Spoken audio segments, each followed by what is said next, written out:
Botany की class है, botany की क्लास है। एक बार टाइम टेबल देख लेना, एक बार टाइम टेबल देख लेना, शेड्यूल जो है फिजिक्स की नहीं है बेटा, ना केमिस्ट्री की है ना आपकी फिजिक्स की है, ठीक है।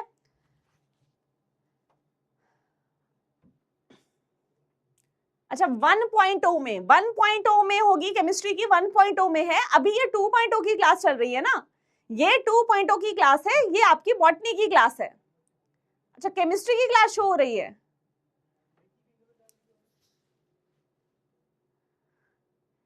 केमिस्ट्री की क्लास शो हो रही है क्या? एक मिनट दो मुझे, एक मिनट दो, एक मिनट दो, एक मिनट दो मुझे। एक बार चेक कर लेते हैं ना, एक बार चेक कर लेते हैं केमिस्ट्री।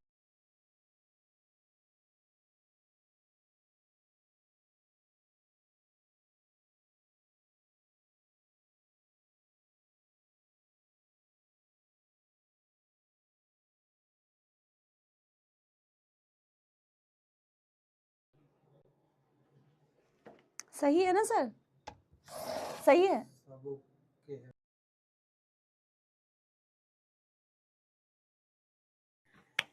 चलिए चलिए चलिए, यही हूं मैं, ब्लैक स्क्रीन नहीं है ना, तो वो रीचेक कर रहे थे। देखो ये सब मत किया करो, है ना, ये सब गलत बात है, ये सब बिल्कुल मत किया करो। बॉटनी की ही क्लास है, शेड्यूल चेक करो जाके जिसने नहीं किया है। 2.0 की क्लास है तुम्हारी, है ना, और मैं आ गई हूं तो मैं तुम्हें बॉटनी पढ़ाऊंगी, केमिस्ट्री या फिजिक्स तो यहाँ पे नहीं पढ़ाने वाली। चलिए, so that is your lecture number 3। और हमने अभी तक क्या क्या देख लिया था, तो वेलकम वेलकम वेलकम एवरीवन। और यहाँ पे ध्यान दीजिए, और अभी तक हम क्विक रिकैप लेने वाले हैं। तो मेरे प्यारे प्यारे एटीपीज ने अभी तक क्या क्या देख लिया है, फटाफट से देखते हैं, फटाफट से देखते हैं, ठीक है। चलिए, यस एवरीवन। बेटा क्या करूं फिर, पिंपल हो गया है, क्या करूं, क्या करूं ये बताओ, जीना छोड़ दूं क्या, एलोवेरा लगाऊं? अच्छा तुम टिप्स दो यार। एक्चुअल में यहाँ पे क्या है ना, यहाँ पे पोल्यूशन बहुत ज्यादा है, एंड यहाँ का क्लाइमेट जो है वो मुझे सूट नहीं कर रहा, तो करना पड़ेगा, कुछ तो करना पड़ेगा। ठीक है ठीक है ठीक है, चलिए चलिए आ जाइए वापस। तो बेटा हमने जो है, हमने अभी तक क्या क्या देख लिया था, तुम लोगों ने अभी तक क्या क्या देख लिया था कि सेल्स को हम अलग अलग बेसिस पे, अलग अलग क्राइटेरिया पे क्लासिफाई कर लेते हैं। फर्स्टली हमने नंबर के बेसिस पे जब ऑर्गेनिजम्स देखे थे, तो जिसमें एक सेल ऐसा जो कि जिसमें एक ही नंबर का सेल है, उसको हम यूनिसेलुलर ऑर्गेनिजम्स बोलते हैं। ऐसे ऑर्गेनिजम्स को जो बहुत सारे सेल से मिलकर बने होते हैं, उसको मल्टी सेलुलर बोलते हैं। फिर हम साइज के बेसिस पे हमने क्लासिफाई किया था। साइज के बेसिस पे क्लासिफाई करने पे हमने क्या बोला था, अरे ठीक है यार, तुम लोग मतलब स्किन केयर पूरा बता रहे हो कि मैम ये करो वो करो। अच्छा पिंपल पैच, ठीक है, ले लूंगी ले लूंगी ले लूंगी, है ना, ठीक है, पिंपल पैच ले लूंगी, आज लगा लूंगी, तुम्हें बता दूंगी, है ना, पिक अपलोड कर दूंगी कि भाई लगा लिया है। ठीक है ठीक है। अरे यार देखो, अच्छा मतलब तुमसे मैं पहले स्किन केयर ही कर लेते हैं ना, पहले स्किन केयर ही कर लेते हैं, ये तो हम बाद में कर लेंगे, ये तो बाद में कर लेंगे। ठीक है ठीक है। अच्छा ठीक है, एलोवेरा भी लगा लूंगी। Boil rice and grind it well, take water only, then apply for 14 days. अरे वाह, मतलब तुम लोग तो सारे यार प्रो लेवल के बैठे हुए हो। ठीक है, चलिए यार अब आ जाओ, वापस आ जाओ, वापस आ जाओ, वापस आ जाओ। देखो यार ये ना, these are the things which are not in your control, तुम्हारे कंट्रोल में नहीं है। तुम कितना ही स्किन केयर कर लो, कितनी ही सब चीजें कर लो, है ना, जब होना है वो हो ही जाएगा। So that is not in your control, और जो आपके कंट्रोल में नहीं होता है उसको कंट्रोल करना भी नहीं चाहिए। तो फटाफट से आ जाइए यहाँ पे और बात करते हैं। साइज ऑफ माइकोप्लाज्मा कितना था, 0.3 माइक्रोमीटर लेंथ में था। पीपीएलओ का था दैट इज 0.1 माइक्रोमीटर। और पीपीएलओ की क्या फुल फॉर्म थी, pleuro pneumonia like organisms. Bacteria जो थे that is 3 to 5 micrometre in length, जो कि आपका टेक्स्ट में दिया है, 1 to 2 माइक्रोमीटर जो कि फिगर में देके रखा है। Viruses are 0.02 to 0.2 micrometre. Human RBCs जो है वो आपकी 7 माइक्रोमीटर इन डायमीटर रहती है। और इसमें आप एक और चीज ऐड कर लो बेटा, यहाँ पे आप एक और चीज ऐड कर लो, that is size of eukaryotic cell, है ना, एवरेज एक यूकैरियोटिक सेल का भी आप लोग जो है वो यहाँ पे ऐड ऑन कर लो, दैट इज 10 to 20 माइक्रोमीटर। और ये मैं कहां पे बोल रही हूं, ये हम लोग यहाँ पे पढ़ते हैं, ठीक है। ये सारा सिनारियो जो है वायरसेस का, पीपीएलओ का, बैक्टीरिया का, यूकैरियोटिक सेल का, बाकी हमने कर लिया था, ये आपका पेंडिंग था, तो ये भी तुम लोग यहाँ पे नोट डाउन कर लो। यूकैरियोटिक सेल का कितना होता है 10 to 20 माइक्रोमीटर, ठीक है। डन है, डन है। चलिए चलिए चलिए, अब हमने स्मॉलेस्ट सेल की बात की थी। स्मॉलेस्ट सेल हमारा माइकोप्लाज्मा है, लॉन्गेस्ट सेल हमारा न्यूरॉन नर्व सेल है, लार्जेस्ट जो है that is largest isolated single cell, वो हमारा ऑस्ट्रिच एग है। ये हमने साइज के बेसिस पे क्लासिफाई कर लिया था। इसको लर्न करने का तरीका क्या है, आपको बार बार बार बार रिवाइज जो है वो करना पड़ेगा, ठीक है। Next is on the basis of shape. अब हमारी एनसीईआरटी में सिर्फ ये दो कॉलम्स है, ये वाला था 10% एक्स्ट्रा, जो कि तुम्हारी समझ के लिए था कि अच्छा अगर शेप ऐसी है तो क्यों ऐसी है, किस फंक्शन पे डिपेंड कर रहा है। नाउ शेप ऑफ सेल अगर राउंड एंड बाइकनकेव है यानी डिस्क लाइक है, और वो किसकी होती है, आपकी ह्यूमन आरबीसीज की, रेड ब्लड सेल्स की, जिसको हम इरिथ्रोसाइट्स भी बोलते हैं, वो क्यों होती है, सरफेस एरिया को इंक्रीज करने के लिए, ताकि वो ज्यादा ऑक्सीजन को ट्रांसपोर्ट करे, साथ में यहाँ पे एक्सट्रीम फ्लेक्सिबिलिटी के लिए, ताकि कि अगर वो ब्लड वेसल से क्रॉस कर रहा है तो ऐसा ना हो कि कहीं नैरो स्पेस है वहां से वो क्रॉस ना कर पाए। एमीबॉइड एंड इररेगुलर, वो आपकी किसकी होती है, व्हाइट ब्लड सेल्स, जो आपके WBCs होते हैं, ल्यूकोसाइट्स भी जिनको हम बोलते हैं। क्यों होती है इनकी इररेगुलर, पहली बात तो इनको फेगोसाइटोसिस करनी होती है कि अगर कोई बैक्टीरिया आ रहा है तो पहले फॉल्स फीड फॉर्म करते हैं जिसको हम सूडोपोडिया बोलते हैं, फिर फॉल्स फीड से ये उसको एनगल्फ कर लेते हैं, that is your phagocytosis. Now यहाँ पे क्या होता है, ये अपनी शेप को भी कॉन्स्टेंटली चेंज करते रहते हैं। नाउ थर्ड था लॉन्ग एंड नैरो, ये थे आपके कॉलमिनर एपिथेलियल सेल्स। ये आपके कहाँ प्रेजेंट होते हैं, जो सेल्स एक्टिवली इन्वॉल्व होते हैं कहाँ पे, that is in absorption and secretion, ठीक है। एब्जॉर्प्शन एंड सिक्रीशन, उनमें जो है ये सेल आपके देखने को मिलते हैं। Now on the basis of shape, shape के बेसिस पे आपका जो फंक्शंस है वो डिपेंड करते हैं, मतलब शेप वेरी करती है and that depends on the functions they perform. अब shape of the cell long and branched हो सकती है, जो कि न्यूरॉन सेल यानी नर्व सेल की होती है। लॉन्ग क्यों होती है, डिस्टेंस ट्रेवल करना होता है, एंड ब्रांच क्यों होती है, कम्युनिकेशन के लिए। राउंड एंड ओवल जो है वो आपकी मेसोफिल सेल्स की होती है, इनके बीच में गैप्स प्रेजेंट होते हैं। गैप्स में क्या होता है, CO2 फ्रीली फ्लोट कर सकती है एंड ये फोटोसिंथेसिस में आपके हेल्प करते हैं। इलॉन्गेटेड में हमने ट्रकीड का एग्जांपल लिया था, that is in xylem vessels, sorry, है ना। और ये क्या करते हैं, नैरो ट्यूब फॉर्म करते हैं जो कि कंडक्शन ऑफ वाटर में हेल्प करता है। क्या इतनी बात जो है वो आपको क्लियर है, ठीक है। फिर हमने न्यूक्लियर ऑर्गेनाइजेशन के बेसिस पे देखा था। हमने आज जो है ना इनके बीच में डिटेल डिफरेंस पढ़ना है। कल हमने लास्ट क्लास में हमने क्या किया था, ग्लिम्प्स लिया था कि प्रोकैरियोट्स, प्रो मतलब प्रिमिटिव, कैरियन मतलब न्यूक्लियस, वेल डिफाइंड न्यूक्लियस नहीं है जैसे बैक्टीरिया, माइकोप्लाज्मा, ये आपके रहते हैं। यूकैरियोट्स, यू माने ट्रू, कैरियन माने nucleus, true well defined nucleus है जैसे एनिमल्स, प्लांट्स, फंजाई, सब इसमें आ जाते हैं। ओके, सो पहले बताओ यहां तक क्या क्लियर है? क्लियर है तो CLR in the chat section, CLR in the chat section everyone.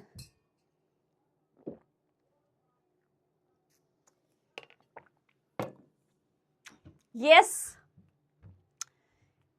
Module discussion please, module discussion होगा बेटा, होगा। Is it CLR everyone? क्या CLR है बताइए जल्दी से, है ना। बिल्कुल, हमने क्या पढ़ा, हमने कुछ भी नहीं पढ़ा बेटा, साइज और शेप पढ़ा है ना, इतू सा टॉपिक पढ़ा, इतू सा टॉपिक पढ़ा, ठीक है। कोई दिक्कत, कोई परेशानी, कोई चीज जो तुम्हें ना समझ आई हो, कोई तुम्हें जो है वो दुख हो, दुविधा हो, बता सकते हो तुम, ठीक है। चलो चलिए अब हम बात कर लेते हैं that is module discussion, exercise number 1, concept check 2। आपको कल के लिए होमवर्क रहेगा, मतलब जब भी हमारी नेक्स्ट क्लास होगी, है ना, तब के लिए जो है वो होमवर्क रहेगा। क्योंकि आपका जो आज टॉपिक होगा वो आपका कॉन्सेप्ट चेक 2 वहां से बनेगा, ठीक है। चलिए, arrange the following sales in an ascending order of their sizes. Ascending क्या होता है, असेंडिंग डिसेंडिंग जानते हो ना यार, 9th 10th पढ़ के आए हो ना, उसमें असेंडिंग डिसेंडिंग वो तो हम बचपन से पढ़ते हैं मैम, पर फिर भी तुम्हें बता रही हूँ, पूछ रही हूँ, है ना, कि एटलीस्ट जो है वो तुम्हारा असेंडिंग डिसेंडिंग मतलब सबसे छोटा देन बड़ा देन बड़ा देन बड़ा। तो जल्दी से बताइए क्या इसका आंसर रहेगा, क्वेश्चन नंबर 9th। बोलो जल्दी बोलो। Yes, everyone?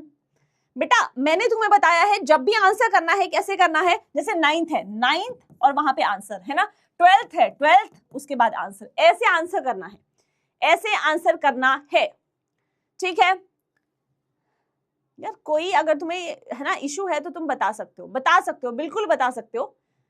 कोई इशू है तो डेफिनेटली बता सकते हो। मॉड्यूल में बेटा जो मॉड्यूल है, मॉड्यूल में एक्सरसाइज नंबर 1 में जाओगे तब ये क्वेश्चन तुम्हें देखने को मिलेंगे, वो तुम्हारा यहाँ पे होमवर्क है, ठीक है? ठीक है, चलिए। सो arrange the following in an ascending order. सबसे छोटा कौन है? सबसे छोटा मैम माइकोप्लाज्मा है।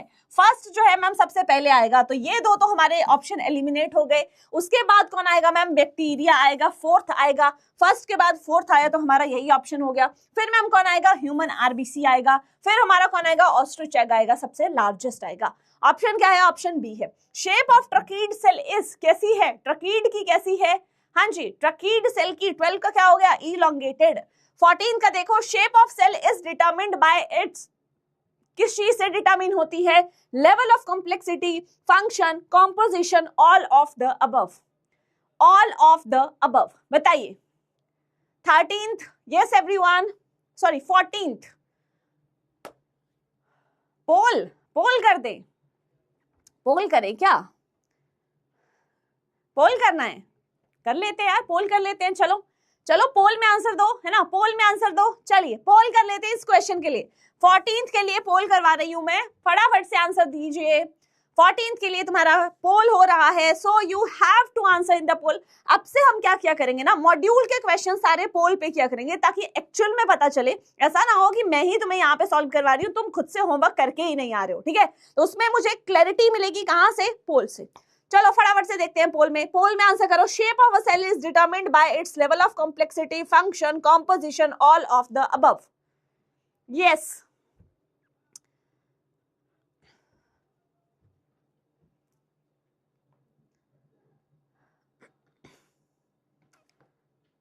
बताओ बताओ बताओ, कितनों ने सही आंसर किया है?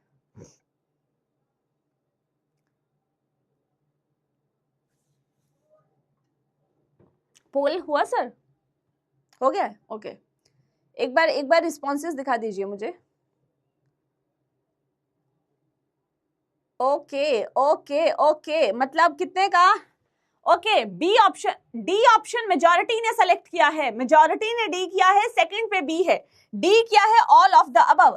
बेटा लेवल ऑफ कॉम्प्लेक्सिटी पे क्या शेप ऑफ सेल डिपेंड करती है? Shape of cell level of complexity पे कहीं पढ़ाया है मैंने तुम्हें ये पढ़ाया है कि shape of cell level of complexity पे, या किस चीज से, कॉम्पोजिशन क्या है उस सेल की, उससे डिपेंड करती है?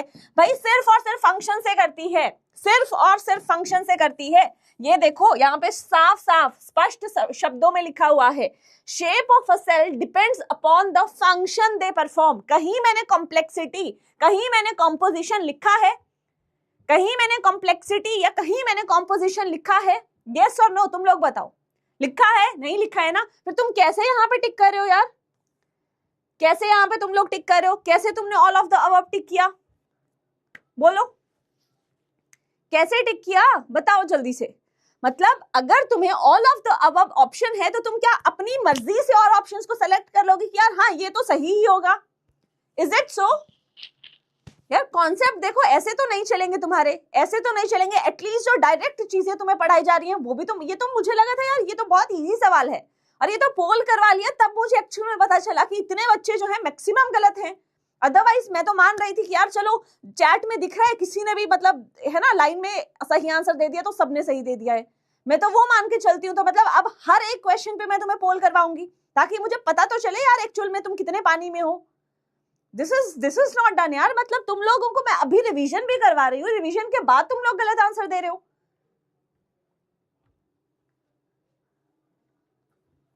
सर चैट ऑन कर दीजिए।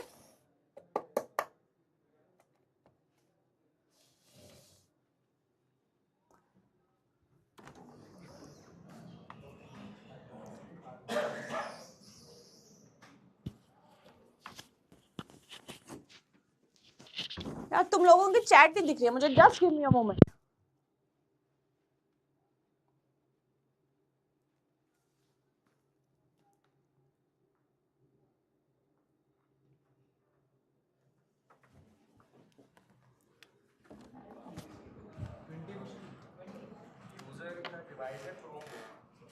कोई यहाँ पे स्टूडियो ऑपरेटर नहीं है, प्लीज किसी को बोलना।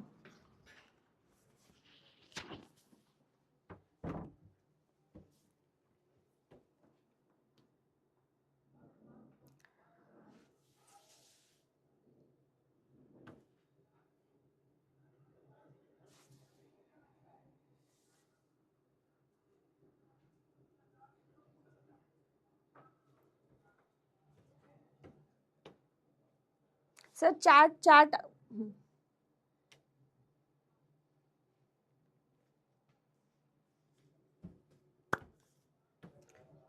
ठीक है,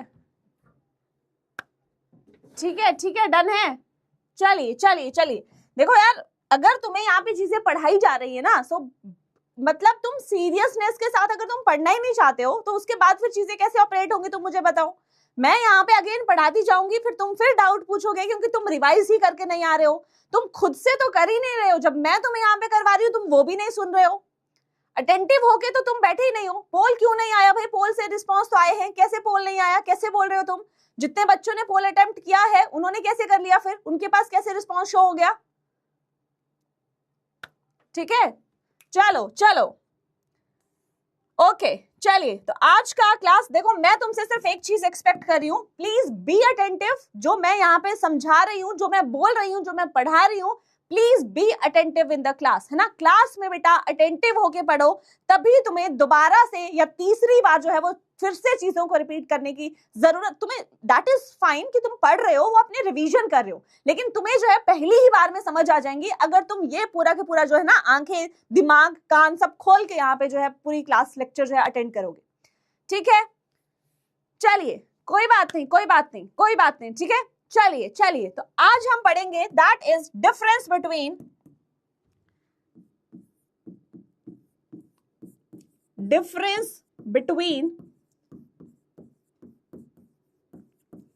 prokaryotes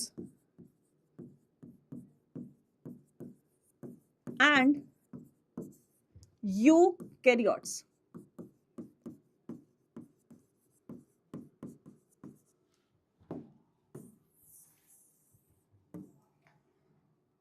difference between prokaryotes and eukaryotes. क्या डिफरेंस है प्रोकैरियोट्स में और यूकैरियोट्स में, है ना। तो तुम्हें जो है ना टेबल बना लेना है, क्योंकि हम जितने भी तुम्हारे सेक्शंस हैं, जितने भी बेटा कॉन्सेप्ट चेक जो है वो मैंने तुम्हें होमवर्क में दिया था, लेकिन वो क्वेश्चंस जो हैं वो तुम्हारे आज का जो टॉपिक हम पढ़ेंगे उसके बाद बनेगा। सेम कॉन्सेप्ट चेक 2 जो है तुम्हें आज की होमवर्क स्लाइड में मिलने वाला है, दिस इज, है ना। जो तुम्हें कल दिया था वो तुम्हें आज मिलने वाला है, और जो कल वाले क्वेश्चन आज के टॉपिक में कवर होंगे वो तुम्हें यहाँ पे मिलने वाले। मंडे को जो क्लास हुई थी तो उसमें जो टॉपिक हमने सोचा था कितना करवाएंगे, लेकिन वो हो नहीं पाया, due to that concept check 2 फिर से तुम्हें कल को दिया होगा, और अब जो है तुम्हारा नेक्स्ट क्लास में फिर क्वेश्चंस बन जाएंगे। ठीक है, डन है? हाँ जी, ठीक है, कोई बात नहीं। पोल नहीं आया, मेजॉरिटी के लिए पोल नहीं आया तो कोई बात नहीं, नेक्स्ट टाइम से जब भी, नेक्स्ट टाइम से मैं पहले ही पोल क्रिएट करवा दूंगी। अभी भी हमें क्वेश्चन जब सॉल्व करेंगे पोल पहले क्रिएट होगा, आपको आंसर हमेशा पोल में ही देना है, पोल में ही देना है। ठीक है, डन है? चलिए, तो that is basically difference between prokaryotic and eukaryotic. हमने पहले सिर्फ और सिर्फ एक हाइलाइट्स ली थी, ग्लिम्प्स ली थी। अभी हम क्या करेंगे, कोई बात नहीं बेटा, कोई बात नहीं, कोई बात नहीं, कोई बात नहीं, कोई बात नहीं, ठीक है। पोल नहीं आया, नेक्स्ट क्वेश्चन है उसमें हम पोल पहले ही जनरेट कर देंगे। चलिए, तो अभी हम बात करेंगे दैट इज, पहले तो कैरेक्टर्स कौन कौन से हैं। ठीक है, कैरेक्टर्स जो है वो हम यहाँ पे देखेंगे।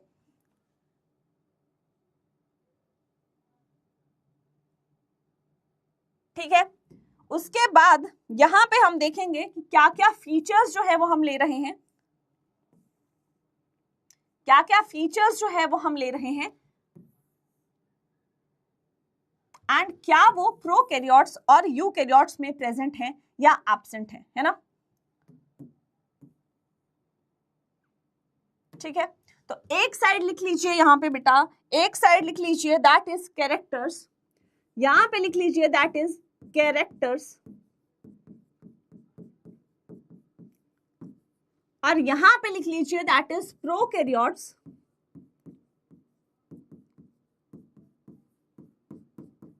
और यहां पे लिख लीजिए यूकेरियोट्स।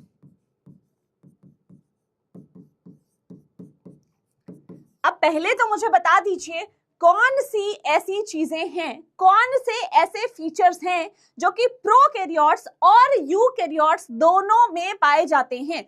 कुछ ऐसी चीजें मैंने तुम्हें बताई थी, मैंने ये बोला था कि यार ये चीजें जो हैं, ये फीचर्स जो हैं, ये आपको हर एक सेल में देखने को मिलेंगे, चाहे प्रोकैरियोटिक है चाहे यूकैरियोटिक है। कौन से हैं जल्दी से मुझे जल्दी से बता दीजिए। अरे भाई कोई बात नहीं यार, कोई बात नहीं है ना, मतलब तुम लोग तो दिल पे ले जाते हो, कोई बात नहीं। अब मैम को भी कभी कभी तो गुस्सा आ जाता है ना जब तुम लोग सुनते ही नहीं हो। एक ही चीज को, इतनी आसान चीज को जब तुम गलत करते हो फिर मुझे बहुत गुस्सा आता है, यार ये तो पढ़ाया है, इसको तुम कैसे गलत कर सकते हो। ठीक है, अब तुम्हारा हर बार टेस्ट होगा, पोल पे होगा, गलत करो फिर तुम, है ना। जिसने गलत किया होगा ना वो लीडर बोर्ड पे मैं नाम देख के अब तुम गलत करो, नहीं तुम पढ़ के आए ना मेरी क्लास में, फिर देखो तुम, है ना। ठीक है, क्या क्या है वो, क्या क्या है। मेम्ब्रेन, कौन सी मेम्ब्रेन भाई, कौन सी मेम्ब्रेन, मेम्ब्रेन है कौन सी मेम्ब्रेन, ये बताओ। मतलब तुम्हें पूरा नहीं लिखना है, तुम लोग फॉर्मेलिटी करते हो कि हाँ लिख दिया चलो मेम्ब्रेन। कौन सी मेम्ब्रेन बताओ। Yes, cell membrane, very good, cell membrane, cytoplasm, cell membrane, cytoplasm, है ना। और उसके बाद जेनेटिक मटेरियल एंड और क्या था, और क्या था, राइबोसोम्स, है ना। बहुत बढ़िया, तो ये चार चीजें जो हैं ये तो पाई ही जाएंगी, लेकिन यहाँ पे हम कुछ कुछ फीचर्स लिखेंगे। सबसे पहले हम ले लेते हैं, सबसे पहले बेटा हम किसको ले लेते हैं, प्लाज्मा मेम्ब्रेन को ही ले लेते हैं, है ना, या सेल मेम्ब्रेन को ले लेते हैं। एक ही बात है या दो दो बातें हैं, बताओ। सेल मेम्ब्रेन को लिखूं या प्लाज्मा मेम्ब्रेन लिखूं, एक बात है या दो बात है, बताइए। एक ही बात है मैम, एक ही बात है। अरे यार तुम प्यारे प्यारे से बच्चे हो मेरे, है ना, प्यारे प्यारे से ATPs हो। बुरा नहीं मानना है, बुरा नहीं मानना है, मैम गुस्सा भी करेगी। मैम देखो, मैम के हर फेज जो है, हर एक वेरिएशन जो है वो तुम्हें देखने को मिलेगा। ऑलरेडी मैम तुम्हें इतने प्यार से रखती हैं, लेकिन कभी कभी अगर तुम गलती करोगे तो मैम जो है वो गुस्सा भी करेंगी, है ना, तो उसके लिए भी रेडी रहना। ठीक है, चलिए, तो सेल मेम्ब्रेन जो है that is also known as, यहाँ पे लिख दीजिए, also known as plasma membrane. इसको हम प्लाज्मा मेम्ब्रेन भी बोल सकते हैं या बोलते हैं, बोल कह सकते हैं, बोलते हैं। ठीक है, बायो मेम्ब्रेन भी बोलते हैं, लेकिन इतना काफी है तुम्हारे लिए कि सेल मेम्ब्रेन और प्लाज्मा मेम्ब्रेन दोनों जो है वो इसके ही नाम है। ये होती कैसी है, selectively permeable in nature, selectively permeable in nature, in nature. What do you mean by selectively permeable? This means allow, selectively permeable का क्या मतलब है, that means allows only some molecules to pass some selective करना है ना, some selective molecules to pass through it। ठीक है, selectively permeable का क्या मतलब है बेटा, कि ये जो है ना ये सिर्फ कुछ ही अपने चुनिंदा मॉलिक्यूल्स को एंट्री देती है, पास करने देती है खुद से, हर एक चीज को एंट्री नहीं दे देगी कि यार बाहर से कुछ भी चला आ रहा है और वहां से एंट्री मिल जा रही है, ऐसा नहीं करती है। ये क्या करती है, सेलेक्टिवली परमिएबल है। अब जब तुम सेल मेम्ब्रेन को डिटेल में पढ़ोगे इन यूकैरियोटिक सेल, तब तुम समझ में आएगा तुम्हें कि यार ये जो है किसको एंट्री देती है, किसको एंट्री नहीं देती है, और जिसको एंट्री नहीं मिलती है क्या वो अंदर आ ही नहीं पाएगा, ऐसा नहीं है, वो और तरीके से अंदर आता है, वो हम ट्रांसपोर्ट में पढ़ते हैं, है ना, मेम्ब्रेन ट्रांसपोर्ट में पढ़ते हैं। तो यहाँ पे अभी अब तक हमने पढ़ा, इसको हम सेलेक्टिवली परमिएबल बोलते हैं, कुछ सेलेक्टिव मॉलिक्यूल्स को क्या करती है, ये अंदर आने देती है। And this is similar in structure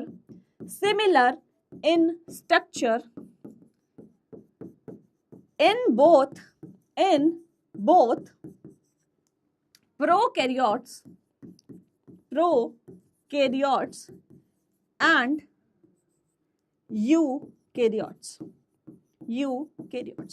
मतलब स्ट्रक्चर जो है ऐसा नहीं है कि प्रोकैरियोट्स में अलग तरीके की पाई जाएगी, यूकैरियोट्स में अलग तरीके की पाई जाएगी। ये आपकी किस चीज की, मतलब स्ट्रक्चरली जो है दोनों में, चाहे हम प्रोकैरियोट्स की बात करें चाहे हम यूकैरियोट्स की बात करें, स्ट्रक्चरली बेटा ये कैसी है, ये सिमिलर ही रहती है दोनों में, दोनों की बात की जा रही है। ये सेल मेम्ब्रेन के कैरेक्टरिस्टिक फीचर्स हैं, कैरेक्टर है पहला मेन हमारा सेल मेम्ब्रेन, उसके कुछ फीचर्स हैं कि वो कैसी होती है, डिटेल में हम ऑल्दो पढ़ेंगे, लेकिन कुछ ग्लिम्प्स जो है तुम यहां से ले लो।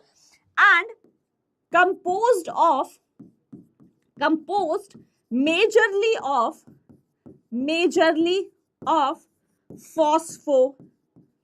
phospholipids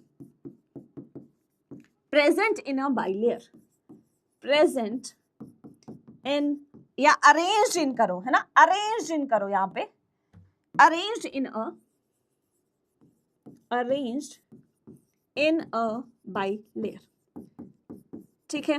तो ये बेटा तुम्हारी किस चीज की बनी होती है, फॉस्फोलिपिड्स की, मेजॉरिटी कंपोनेंट जो है फॉस्फोलिपिड्स होता है, एंड वो फॉस्फोलिपिड्स जो है वो तुम्हारी बाई लेयर, दो लेयर जो है उसकी फॉर्म में अरेंज होते हैं। अब ये पॉइंट जो है ये तुम्हें कब क्लियर होगा, जब तुम पढ़ोगे बेटा सेल मेम्ब्रेन का डिटेल स्ट्रक्चर। यहाँ पे मैं बता देती हूँ कुछ ऐसा स्ट्रक्चर जो है वो तुम्हारा यहाँ पे मेम्ब्रेन का रहता है, ठीक है। एक लेयर हो गई, एक लेयर कुछ ऐसे होती है ना, एक लेयर कुछ ऐसे होती है। तो यहाँ पे दो लेयर की मेम्ब्रेन जो है ये आपकी रहती है।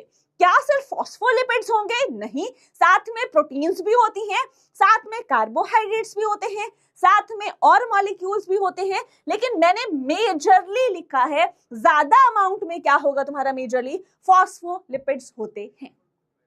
डन है, डन है, यहां तक के सारे पॉइंट्स क्लियर हैं। अब तुम लोग मुझे बताओ कि अगर मुझे बोलना हो कि क्या प्रोकैरियोट्स में सेल मेम्ब्रेन मैम प्रेजेंट होती है या एब्सेंट होती है, तो तुम लोग मुझे बताओ बेटा कैसी होती है, एब्सेंट होती है या प्रेजेंट होती है? यस एवरीवन, जल्दी से बता दो यार, एब्सेंट होती है या प्रेजेंट होती है?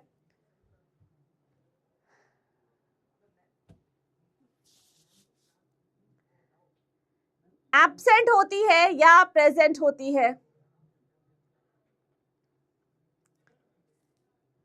प्रेजेंट इन बोथ, है ना, बहुत बढ़िया बहुत बढ़िया। यहां भी प्रेजेंट होगी, यहां भी प्रेजेंट होगी, तो चलिए जी अटेंडेंस मार्क कर लेते हैं, है ना, अटेंडेंस मार्क कर लेते हैं। यहां भी क्या है बेटा, प्रेजेंट, है ना, बहुत बड़ा हो गया फॉन्ट, ठीक है। यहां भी क्या है बेटा, दैट इज प्रेजेंट, और यहां भी क्या है, यहां भी क्या है आपका, दैट इज प्रेजेंट, ठीक है। दोनों में पाई जाएगी, कॉमन फीचर है, कॉमन फीचर है, ठीक है। समझ आ गई, मेजर चीजें समझ आ गई कि कैसी होती है, क्या क्या चीजें होती है, बहुत बढ़िया बहुत बढ़िया। चलिए नेक्स्ट में चलते हैं। अब नेक्स्ट में मैं इसी को ही कॉपी करती हूं और टेबल जो है ना, चलिए अब ये मैं रिमूव कर दूंगी तुम्हारा कैरेक्टरिस्टिक्स, यहां पे हम सेकंड लिख लेंगे। सेकंड कैरेक्टरिस्टिक्स क्या है हमारा, दैट इज साइटोप्लाज्म, ठीक है। सेल मेम्ब्रेन हमने डिस्कस कर लिया, अब हम क्या डिस्कस करने वाले हैं, दिस इज बेटा जी योर साइटोप्लाज्म। अब साइटोप्लाज्म ऑलरेडी यहाँ पे मैं प्रेजेंट लिख सकती हूँ, ठीक है, लेकिन हम फिर से लिखते हैं, है ना, फिर से लिखते हैं। चलिए सेकंड क्या है तुम्हारा, दिस इज साइटोप्लाज्म। साइटोप्लाज्म बेटा कैसा सा तुम्हारा कंपोनेंट होता है, कैसा सब्सटेंस होता है, बताओ क्या लगता है तुम्हें, कैसा होता है, तुम्हें क्या लगता है? फ्लूइड है, सॉलिड है, सेमी फ्लूइड है, क्या है, क्या है बताइए। यस, कैसा है? साइटोप्लाज्म जो है दैट इज, फर्स्ट लिखिए, सेमी फ्लूइड मैट्रिक्स है, फ्लूइड भी नहीं है और पूरा के पूरा सॉलिड भी नहीं है, सेमी फ्लूइड मैट्रिक्स जो है वो आपका साइटोप्लाज्म रहता है। कितनी वॉल्यूम ऑक्युपाई करता है, occupies 70% of the volume of the cell, ठीक है। 70% वॉल्यूम जो है वो कौन ऑक्युपाई कर लेता है, साइटोप्लाज्म ऑक्युपाई कर लेता है। मतलब एक जो तुम्हारा सेल है 70% तो तुम्हारा साइटोप्लाज्म से भरा है, उसी साइटोप्लाज्म में कुछ ऑर्गेनल्स जो हैं वो तुम्हारी हैं, है ना, उसमें ही तुम्हारा न्यूक्लियस है, गोल्जी है, माइटोकॉन्ड्रिया, सब उसी में ही आपका पूरा के पूरा फ्लोट कर रहा है। तो अल्टीमेटली सेल के अंदर, प्लाज्मा मेम्ब्रेन के अंदर क्या है, तुम्हारा साइटोप्लाज्म है, जो कि सेमी फ्लूइड मैट्रिक्स तुम्हारा रहता है। मेन पॉइंट क्या है इसका, इसको हम क्या बोलते हैं, that is the main arena of cellular activities. Main arena of cellular activities, what do you mean by बेटा एरिना? एरिना का क्या मतलब होता है? एरिना मान लीजिए स्टेज, है ना, जैसे कि तुम्हारा क्या है, शादी है किसी की, है ना, तुम्हारी तो नहीं है अभी, तुम्हारी तो नहीं है, तुम्हारे घर पे किसी की शादी है। अब तुम्हारे घर के पे शादी है तो जो मेजर इवेंट्स होंगे, दुल्हा दुल्हन के मेजर इवेंट्स होंगे, कहाँ पे होंगे मैम? स्टेज पे होंगे, स्टेज सेटअप है वहां पे होंगे। तो बेटा हमारी बॉडी में जितने भी अगर सेल है, सेल में कोई भी मेजर इंपॉर्टेंट कंपोनेंट जो प्रोसेसेस हैं या रिएक्शन होने हैं, वो कहाँ पे होंगे? वो आपके साइटोप्लाज्म में ही होंगे। ठीक है, साइटोप्लाज्म में ही होंगे। तो अल्टीमेटली अगर मैं तुमसे यहाँ पे पूछूं कि तुम्हारी बॉडी का और तुम्हारी बॉडी में तुम्हारे एक सेल का स्टेज कौन है, मेन वो एक ऐसा प्लेस जहां पे हर चीज हो रही है, सारी के सारी सेलुलर एक्टिविटीज हो रही हैं, वो कहाँ पे हो रही हैं? ठीक है, वो कहाँ पे हो रही है? साइटोप्लाज्म में हो रही है। बेटा मेरी शादी है ना, मेरी शादी का स्टेज भी, ऑफ कोर्स मेरी शादी का जितनी भी एक्टिविटीज होंगी वो भी स्टेज पे ही होंगी, है ना। बुलाऊंगी तुम सबको, बुलाऊंगी, डेफिनेटली बुलाऊंगी, है ना। ठीक है, तो टाइम है अभी, उसको बहुत टाइम है अभी यार, मतलब कहाँ शादी वादी की बातें करते हो तुम लोग, बहुत टाइम है अभी शादी वादी को। ठीक है, चलिए अब बात कर लेते हैं मेन एरिना के बाद कि ये सारी एक्टिविटीज, ठीक है, main arena of cellular activities and, या इसी में ऐड कर सकते हो या तुम लिख सकते हो मेजर या all, not major, all the metabolic reactions occurs in the cytoplasm which keeps the cell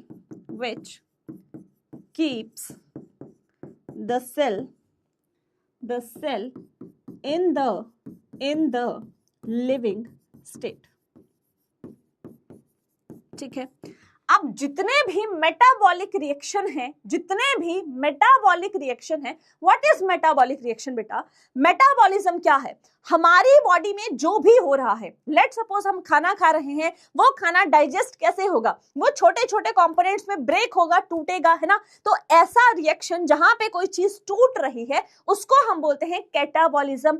एक ऐसी चीज जहां पे किसी चीज की फॉर्मेशन हो रही है, जैसे प्लांट्स में फोटोसिंथेसिस होती है। फोटोसिंथेसिस में क्या होता है? कार्बन डाइऑक्साइड ली, पानी लिया, सनलाइट की प्रेजेंस में और क्लोरोप्लास्ट की प्रेजेंस में क्या बन गया? ग्लूकोज, खाना बन गया। तो वहां पे खाने की फॉर्मेशन हो रही है, सिंथेसिस हो रही है। ऐसे रिएक्शन को क्या बोलते हैं? एनाबॉलिक रिएक्शन या एनाबॉलिज्म बोलते हैं। ये सारे रिएक्शंस जहां पे आपकी बॉडी में, चाहे हम अपनी बात करें या प्लांट्स हैं, प्लांट्स की बात करें, they are also living organisms, तो उनकी बॉडी में जो भी रिएक्शंस हो रहे हैं उन सबको कंबाइन क्या बोलते हैं? मेटाबॉलिक रिएक्शंस बोलते हैं। तो जितने भी मेटाबॉलिक रिएक्शंस हैं वो कहां पे होंगे? आपके साइटोप्लाज्म में ही होंगे, जो कि सेल को कैसा रख रहा है? लिविंग स्टेट में रख रहा है।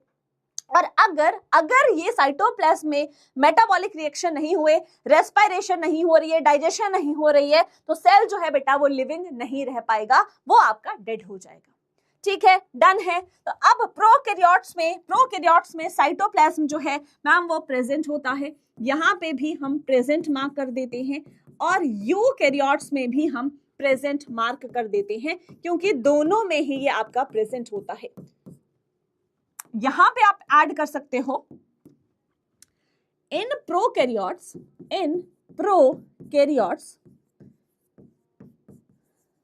cytoplasm is the only arena for cellular activities। ठीक है, यहां पे मैंने क्या लिखा था? एनसीईआरटी आपकी लिख रही है मेन एरिना, एनसीईआरटी लिख रही है मेन एरिना। मेन तो है, मुख्य तो है, लेकिन वो उसमें होगा ना जिसमें कोई और ऑप्शन भी अवेलेबल है।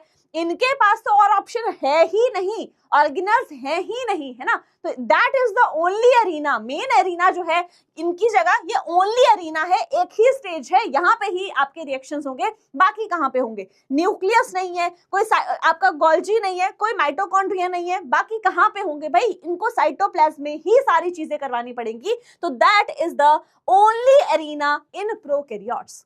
मेन एरिना जो है वो आपका यूकैरियोट्स की केस में जस्टिफाइड है। ओनली एरिना, ओनली स्टेज जो है वो कहां पे है? आपका प्रोकैरियोट्स में है। डन है? क्या आपको साइटोप्लाज्म जो है बेटा वो समझ आ गया है? क्या साइटोप्लाज्म जो है वो समझ आ गया है? क्या हम तीसरे कैरेक्टर पे चले? तीसरा कैरेक्टर क्या होगा बेटा? जो कि पहले दोनों में प्रेजेंट है हम वो ले रहे हैं, है ना। तीसरा कैरेक्टर क्या होगा बताओ? That is membrane bound cell organelles. Fourth point बेटा, फोर्थ पॉइंट ये है आपका, जितने भी मेटाबॉलिक रिएक्शंस हो रहे हैं, मेटाबॉलिक रिएक्शंस मतलब सुनो, तुमने सांस ली है ना, तुमने सांस ली, तुमने ऑक्सीजन पूरे के पूरा इनहेल करी। अब वो ऑक्सीजन कहां पे जाएगी? तुम्हारे लंग्स पे जाएगी। लंग्स से कहां पे जाएगी? तुम्हारे एल्वियोलाई पे जाएगी। शायद तुम breathing and exchange of gases पढ़ भी रहे हो, है ना। तो पढ़ रहे हो या फिर कौन सा चैप्टर पढ़ रहे हो? ज़ूलॉजी में कौन सा चैप्टर चल रहा है तुम्हारा? यही चल रहा है ना, breathing and exchange of gases. Yes और नो बताओ।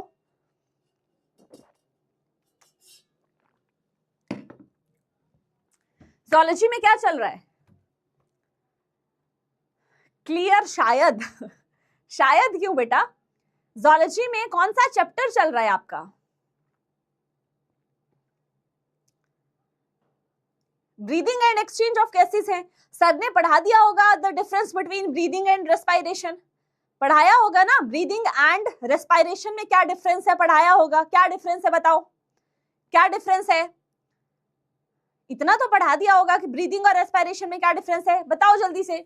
Breathing is just inhale and exhale, उसको हम ब्रीदिंग बोलते हैं। रेस्पिरेशन क्या है? जब हम उस ऑक्सीजन से पूरा का पूरा एनर्जी डिराइव करते हैं, एनर्जी की प्रोडक्शन होती है, उस पूरे रिएक्शन को, उस पूरी प्रोसेस को हम रेस्पिरेशन बोलते हैं। और ब्रीदिंग क्या है? एक पार्ट है किसका? रेस्पिरेशन का, है ना। ब्रीदिंग क्या है? एक पार्ट है रेस्पिरेशन का। ब्रीदिंग पूरी प्रोसेस नहीं है। और रेस्पिरेशन, मान लीजिए रेस्पिरेशन पूरी प्रोसेस है जिसमें सांस लेना भी है, उसके बाद उस सांस को, उस ऑक्सीजन को, उस एयर को आपका लंग्स पे जाएगा।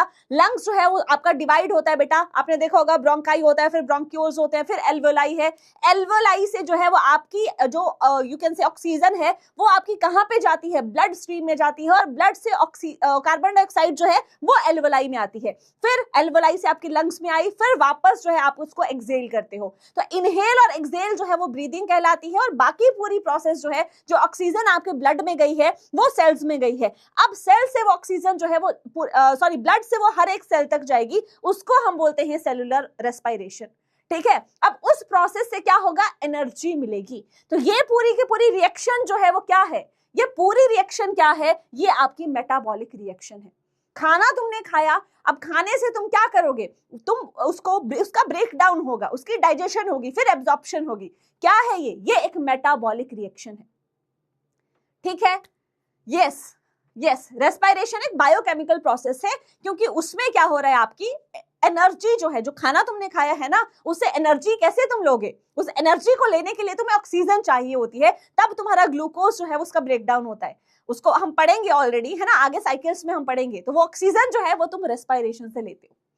ठीक है, डन है बेटा। साइटोप्लाज्म एंजाइम नहीं है, ये सेल है तुम्हारा, लेट सपोज, है ना, ये सेल है। सेल के अंदर जो है तुम्हारा डीएनए है। यूकैरियोट्स की बात करूं तो न्यूक्लियस भी है, फिर तुम्हारा यहाँ पे है ना और भी मेम्ब्रेन बाउंड ऑर्गेनल्स रहती हैं। तो जो स्पेस बचता है, दैट स्पेस जो मैं डॉटेड कर रही हूं, दैट इज साइटोप्लाज्म। साइटोप्लाज्म एक पूरा के पूरा एरिया समझ लीजिए जो आपका सेल के अंदर है। मैट्रिक्स होता है, सेमी फ्लूइड मैट्रिक्स होता है। ठीक है, चलिए नेक्स्ट पे चलते हैं बेटा। नेक्स्ट पे चलते हैं, थर्ड जो है that is membrane bound cell organelles. Third ले लेते हैं, मेम्ब्रेन बाउंड सेल ऑर्गेनल्स। बताओ मेम्ब्रेन बाउंड सेल ऑर्गेनल्स किसमें प्रेजेंट होंगी और किसमें एब्सेंट होंगी? और मेम्ब्रेन बाउंड सेल ऑर्गेनल्स में कौन कौन सी ऑर्गेनल्स आती हैं? थर्ड पॉइंट है बेटा आपका, दैट इज थर्ड पॉइंट है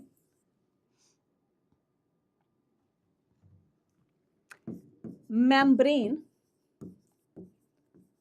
bound cell organelles। Membrane bound cell organelles में कौन कौन सी आती हैं, मतलब ऐसी सेल ऑर्गेनल्स जिनके बाहर मेम्ब्रेन प्रेजेंट होती है। कौन कौन सी आती हैं फटाफट से बताओ। नहीं, एब्सेंट और प्रेजेंट तो बाद की बात है, पहले ये बताओ ना मेम्ब्रेन बाउंड सेल ऑर्गेनल्स में कौन सी आती है, बोलो। प्रेजेंट और एब्सेंट तो बाद में करेंगे ना, पहले मुझे ये बताओ मेम्ब्रेन बाउंड सेल ऑर्गेनल्स में कौन कौन सी ऑर्गेनल्स आती है बेटा। अगर मैं बात कर रही हूं यहाँ पे एंडोप्लाज्मिक रेटिकुलम की, अगर मैं बात कर रही हूं यहाँ पे एंडोप्लाज्मिक रेटिकुलम की, ठीक है, रेटिक्यूलम की, ठीक है, थोड़ा सा नीचे लिखना, एंडोप्लाज्मिक रेटिकुलम यहां पे लिख लो चाहे, दैट इज ऑर्गेनल और नंबर ऑफ मेम्ब्रेन्स, ठीक है, ऑर्गेनल और number of membranes. Endoplasmic reticulum मैंने लिख दिया, फिर मैंने लिख दिया दैट इज गोल्जी अपरेटस। ये सारी जो है ऑफ कोर्स मेम्ब्रेन बाउंड है, कितनी नंबर ऑफ मेम्ब्रेन्स हैं वो मैं तुमसे पूछूंगी। फिर मैंने लिख दिया वैक्यूल्स, फिर मैंने लिख दिया लाइसोसोम, फिर मैंने लिख दिया माइटोकॉन्ड्रिया, फिर मैंने लिख दिया क्लोरोप्लास्ट, फिर मैंने लिख दिया न्यूक्लियस, ठीक है। बताइए, ये तो तुमने है ना बेसिक्स हैं, ये तो इतना तो तुमने पढ़ा होगा, पढ़ के आए हो। फर्स्ट मींस फर्स्ट है ना, फर्स्ट पे एंडोप्लाज्मिक रेटिकुलम में 1 का बताइए, एंडोप्लाज्मिक रेटिकुलम में कितनी मेम्ब्रेन्स हैं बताइए, कितनी मेम्ब्रेन्स हैं एंडोप्लाज्मिक रेटिकुलम में। मैम एक ही मेम्ब्रेन जो है वो होती है ना, that is 1। Number of membranes कितनी होगी, 1 होगी। अब बताइए गोल्जी अपैरेटस में कितनी होती हैं, गोल्जी अपैरेटस में कितनी होती हैं, यस, जो आपकी माइक्रो बॉडीज है, ऑफ कोर्स माइक्रो बॉडीज भी हम लिख सकते हैं, माइक्रो बॉडीज में भी सिंगल होती है ना, सिंगल होती है। गोल्जी अपैरेटस में कितनी होती है मैम, 1 होती है। वैक्यूल्स में कितनी होती है, वैक्यूल्स में कितनी होती है मैम, 1 होती है। लाइसोसोम में कितनी होती है मैम, 1 होती है। माइटोकॉन्ड्रिया में है ना, माइटोकॉन्ड्रिया में कितनी होती है। अब यहाँ पे तुम ये भी कर सकते हो ना, ये मैं ट्रिक बताती हूँ, इसको तुम यहाँ पे लेके आओ और इसको तुम नीचे लेके जाओ, इसको तुम यहाँ पे लेके जाओ और इसको जो है, अरे इसको तुम ऊपर लेके आओ, ठीक है, चलिए, ठीक है।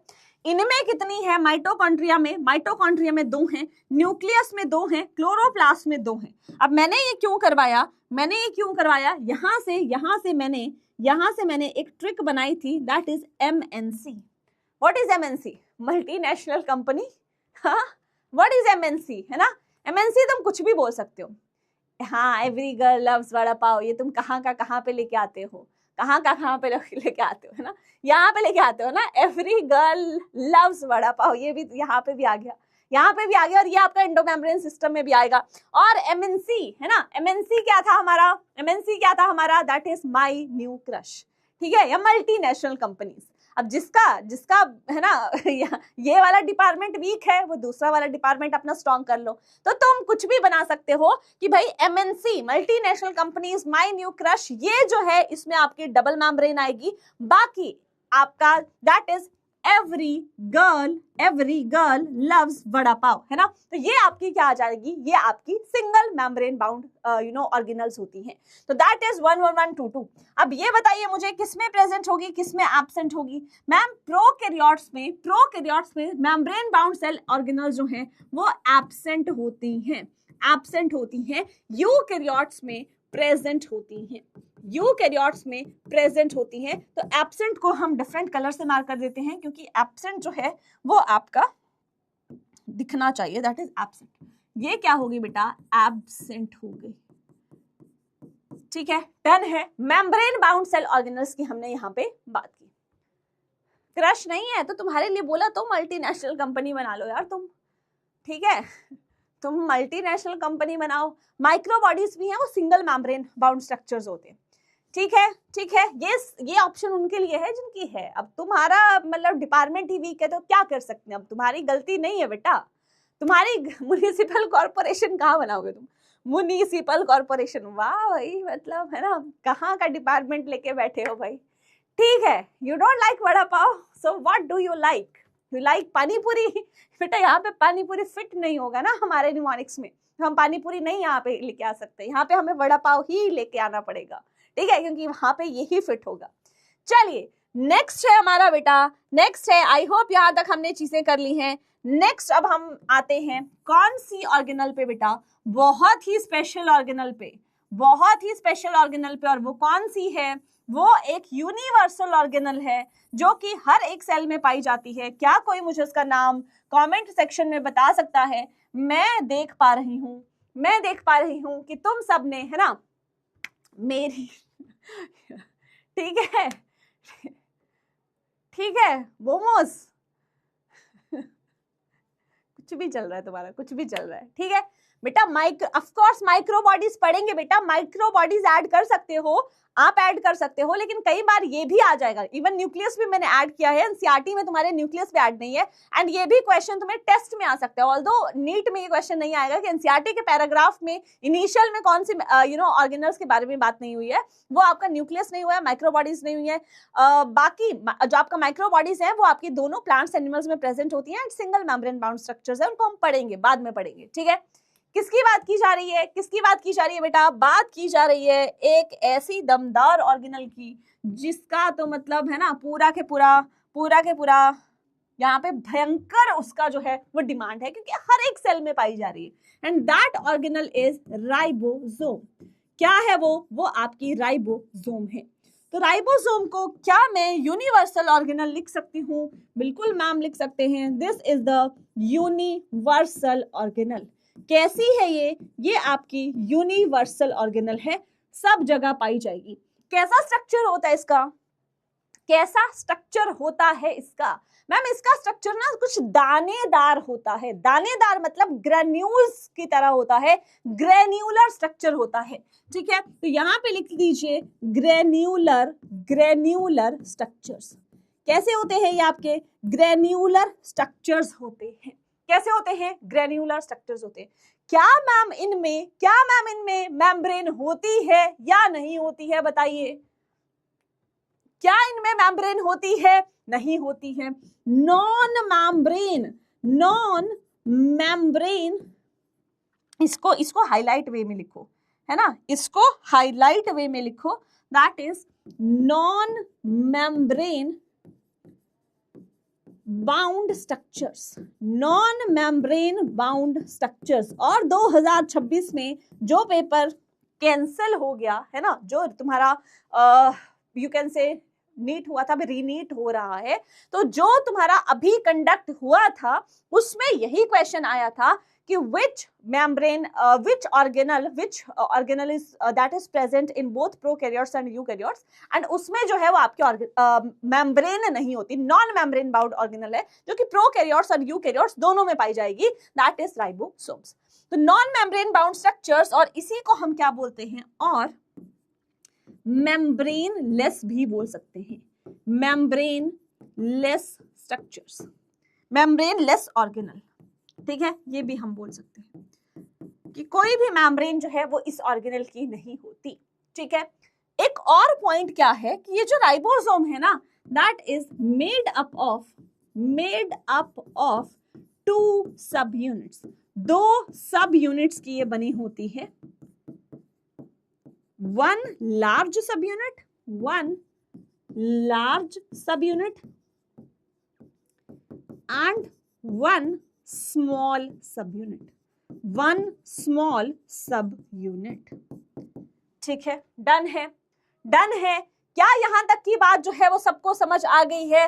राइबोसोम बेटा यूनिवर्सल ऑर्गेनल है, ग्रेनुलर स्ट्रक्चर्स होते हैं, membrane bound non membrane bound structures है, या मेम्ब्रेन लेस ऑर्गेनल इसको हम बोल सकते हैं, है ना। नॉन मेम्ब्रेन बाउंड स्ट्रक्चर या नॉन मेम्ब्रेन बाउंड ऑर्गेनल करो तुम इसको, ठीक है, नॉन मेम्ब्रेन बाउंड ऑर्गेनल कर लो, ठीक है, organelle. Structure is also correct but organelle तुम, या तुम ब्रैकेट में वहां पे है ना ऊपर करके ब्रैकेट में एरो लगा के ब्रैकेट में ऑर्गेनल भी कर लो, मेम्ब्रेनलेस ऑर्गेनल बोलते हैं। ये दो सब यूनिट से बनी होती है, एक लार्ज सब यूनिट और एक जो है वो आपकी स्मॉल सब यूनिट। यस, ठीक है, डन है, क्लियर है। अब बताइए प्रोकैरियोट्स में क्या मैम ये प्रेजेंट होगी? ऑफ कोर्स प्रेजेंट होगी। जब दोनों में मैंने बोला है ना, दोनों में मैंने बोला यूनिवर्सल बोल दिया तो ऑफ कोर्स दोनों में ही प्रेजेंट होगी। तो ऑफ कोर्स यहां भी आपकी प्रेजेंट है और यहां भी आपकी प्रेजेंट है, यहां भी आपकी प्रेजेंट है और यहां भी आपकी प्रेजेंट है, ठीक है। क्लोरोप्लास्ट, रिपीट, क्लोरोप्लास्ट कहाँ है? क्लोरोप्लास्ट कब पढ़ाया भाई क्लोरोप्लास्ट? ठीक है, डन है। अब आ जाइए यहाँ पे, है ना, दैट इज प्रोकैरियोट्स में प्रेजेंट है, लेकिन टाइप जो है वो कौन सा है? टाइप जो है वो कौन सा है? और यहां जो है वो टाइप कौन सा है इन यूकैरियोट्स? तो बेटा प्रोकैरियोट्स में आपका कौन से टाइप ऑफ राइबोसोम पाया जाएगा? That is 70S। कौन सा पाया जाएगा? 70S पाया जाएगा। कौन सा पाया जाएगा? 70S पाया जाएगा। ये जो है राइबोसोम आपका दो सब यूनिट से मिलकर बना है। और अब आप बोल रहे होंगे मैम 70S पाया जाएगा, इसमें दो सब यूनिट कहाँ है? कैसी दो सब यूनिट है? यहाँ पे देखो, एक आपकी बेटा बड़ी सब यूनिट होगी, एक जो है वो आपकी छोटी सब यूनिट होगी, है ना। एक आपकी बड़ी सब यूनिट होगी, एक आपकी छोटी सब यूनिट होगी, मिलके जो है वो आपकी कंप्लीट एक ऑर्गेनल यहाँ पे ऐसी बना देंगी। तो जो बड़ी वाली सब यूनिट है इन योर प्रोकैरियोट्स, ये होती है आपकी, दैट इज कितनी होती है? 50S। ये आपकी 50S होती है। स्मॉल सब यूनिट जो है वो आपकी 30S होती है, मिलके कितना बनाता है? 70S बनाता है, ठीक है। तो यहाँ पे अगेन लिख लीजिए, 50S जो है वो आपकी लार्ज सब यूनिट होती है, वो आपकी लार्ज सब यूनिट होती है। 30S जो है वो आपकी स्मॉल सब यूनिट होती है, स्मॉल सब यूनिट होती है। और 70S जो है वो आपकी राइबोसोम, कंप्लीट राइबोसोम जो है वो बनती है ना। ये आपकी कंप्लीट राइबोसोम। डन है? हाँ जी, बोलो बोलो बोलो, जल्दी बोलो। क्या इतनी सी 20 होगी मैम? 80 होगा? हाँ, ये नए बच्चे हैं, द्रोणा 1.0 वाले हैं, है ना, 1.0 वाले हैं बेटा। यहाँ पे ऐसा नहीं होता, यहाँ पे ऐसा नहीं होता, ठीक है, यहाँ पे ऐसा नहीं होता, 80 नहीं होता यहाँ पे, है ना, यहाँ पे 80 नहीं होता है, ये बायो का मैथ्स है। यहाँ पे 50 + 30 कितना हो जाएगा? 70 हो जाएगा। यहाँ पे 80 नहीं होगा। ये 80 वाले कौन से हैं? 80 वाले कौन से हैं? ठीक है, हाँ मैं समझ रही हूँ, तुम 1.0 वाले हो, 1.0 वाले हो, मुझे सब समझ आ रहा है। तो सॉरी 2.0 वाले हो तुम, है ना, और 1.0 वाले तो यहाँ पे बोल रहे हैं कि यहाँ पे 70 होगा, ठीक है। अब देखो, अब तुम्हें मैं थोड़ा सा ग्लिम्स दे देती हूँ, ऑल्दो इसको हम आगे करेंगे टॉपिक को, देखो यहाँ पे प्रोकैरियोट्स में क्या होता है बेटा, आपकी मेजर टाइप ऑफ राइबोसोम कौन सी है? 70S है। 70S एक राइबोसोम जो है ना, उसमें आपकी दो सब यूनिट्स होंगी, ऐसे एक छोटी होगी एक बड़ी होगी, दोनों मिलके जो है कंप्लीट राइबोसोम बनाती हैं, है ना, ये बनाती हैं आपकी। तो यहाँ पे जो बड़ी वाली सब यूनिट है वो आपकी 50S होती है। S जो है यहाँ पे लिख लीजिए, क्योंकि तुमसे जो है ना वो ज्यादा वेट होगा नहीं, ऑल्दो, लेकिन S जो है यहाँ पे that is Swedberg's unit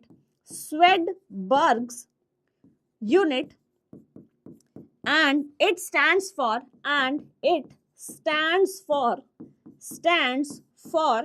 sedimentation coefficient,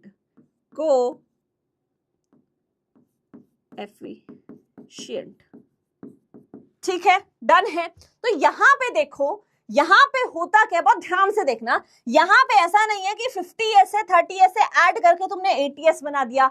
ये जो आपकी S है ये आपका एक सेडिमेंटेशन कॉफिशिएंट है। होता क्या है, होता क्या है, होता क्या है, बहुत ध्यान से सुनना, इस कॉन्सेप्ट को मैं ऐसे समझाती हूँ, ध्यान से सुनो। लेट सपोज तुम्हारे पास ये क्या है, ये एक टेस्ट ट्यूब है ना, ये एक टेस्ट ट्यूब है। यहाँ पे तुमने जो है राइबोसोम की बड़ी वाली सब यूनिट को डाला है, वो है 50s, है ना, वो है तुम्हारी 50s। उसके बाद एक है तुम्हारी एक और टेस्ट ट्यूब, वहां पे तुमने छोटी वाली सब यूनिट को डाला है, वो है 30s, ठीक है। और एक और टेस्ट ट्यूब में जहां पे तुमने क्या किया है, दोनों सब यूनिट्स को डाला है, दोनों सब यूनिट्स को डाला है, मतलब 70s को कंबाइन को डाला है। बहुत ध्यान से देखना, ठीक है, बहुत ध्यान से देखना, रीजन ही तो बता रही हूं। यहाँ पे देखो, जब तुमने क्या किया, S जो है वो सेडिमेंटेशन कॉफिशिएंट है। What do you mean by sedimentation? Sedimentation का क्या मतलब है, मान लीजिए कि ये बॉटल है ना, ये जो है ये बॉटल है, ये एक बॉटल है, इस बॉटल में मैं रेत भर देती हूं। मैंने क्या किया, यहाँ पे रेत भरना चालू कर दिया। थोड़ी देर बाद वो रेत क्या है, वो आपका नीचे यहाँ पे इकट्ठा हो जाएगा, बैठ जाएगा, सेडिमेंट हो जाएगा। यस और नो बताओ, यस और नो। अगर मैं उस पे रेत डालती जाऊंगी, थोड़ी देर बाद वो चलेगा चलेगा चलेगा, धीरे धीरे धीरे धीरे सारे के सारे पार्टिकल जो हैं वो यहाँ पे आपके क्या हो जाएंगे, नीचे जो है वो आपके सेटल हो जाएंगे। जहां पे उनका वेट है, जैसे उनकी डेंसिटी है ना, जितने डेंस है उसके अकॉर्डिंग वो यहाँ पे क्या हो जाएंगे, यहाँ पे सेडिमेंट हो जाएंगे, नीचे बैठ जाएंगे। Same goes with our ribosome. जब हम राइबोसोम को क्या करते हैं, सेंट्रीफ्यूगेशन, एक पूरा का पूरा मशीन होती है, सेटअप होता है, तो उसमें क्या होता है ना, ऐसे टेस्ट ट्यूब है, टेस्ट ट्यूब में मैंने क्या किया, पहले राइबोसोम की बड़ी वाली सब यूनिट को डाला। जब बड़ी वाली सब यूनिट को डाला, वो सेंट्रीफ्यूगेशन ऐसे ऐसे घूमेगी, घूम के उसके बाद वो वाली सब यूनिट जो है अपनी, उसका कितना डेंसिटी है उसके अकॉर्डिंग क्या हो जाएगी, सेडिमेंट हो जाएगी, नीचे बैठ जाएगी। तो जब हमने वो वैल्यू कैलकुलेट करी ना, यार बड़ी वाली सब यूनिट जो है वो किस वैल्यू पे जो है वो वहां पे हमें देखने को मिल रही है, वो आई आपकी कि 50s पे वो सेडिमेंट हो रही है, ठीक है। जब मैंने छोटी वाली, ये लार्ज की बात है, जब मैंने छोटी वाली सब यूनिट को देखा कि यार छोटी वाली को मैं अकेले से डालती हूं, जब मैंने उसको अकेले से डाला तो वो 30 पे ही रुक गई, ठीक है। वैल्यू जो मेरे पास आई वो कितनी आई, 30s आई।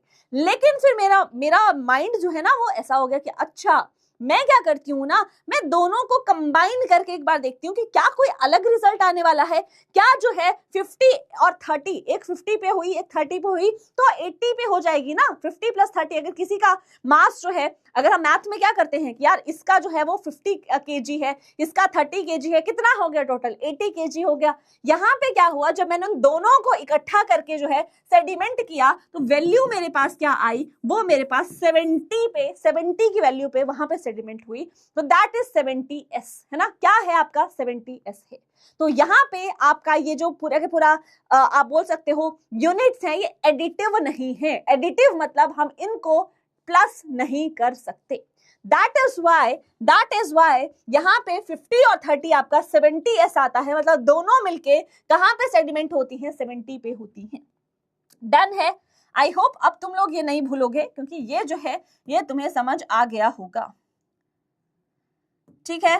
यस और नो बताइए जल्दी से, बताओ बताओ बताओ, क्या तुम्हें ये समझ आ गया है, बोलो यस।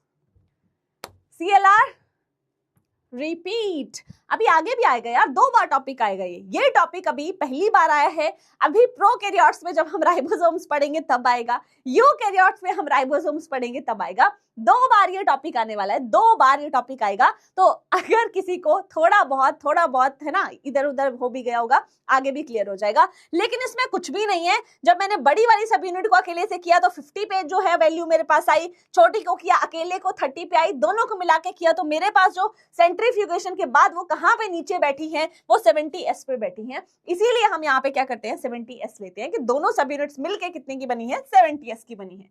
यहाँ पे यूकैरियोट्स में बेटा जो आपका टाइप ऑफ राइबोसोम है दैट इज योर 80s, है ना, 80s तो है ही, साथ में एंड 70s ऑल्सो, 80s भी है एंड साथ में and 70s both, 80s and 70s both जो है वो आपका किसमें देखने को मिलता है, यूकैरियोट्स में देखने को मिलता है।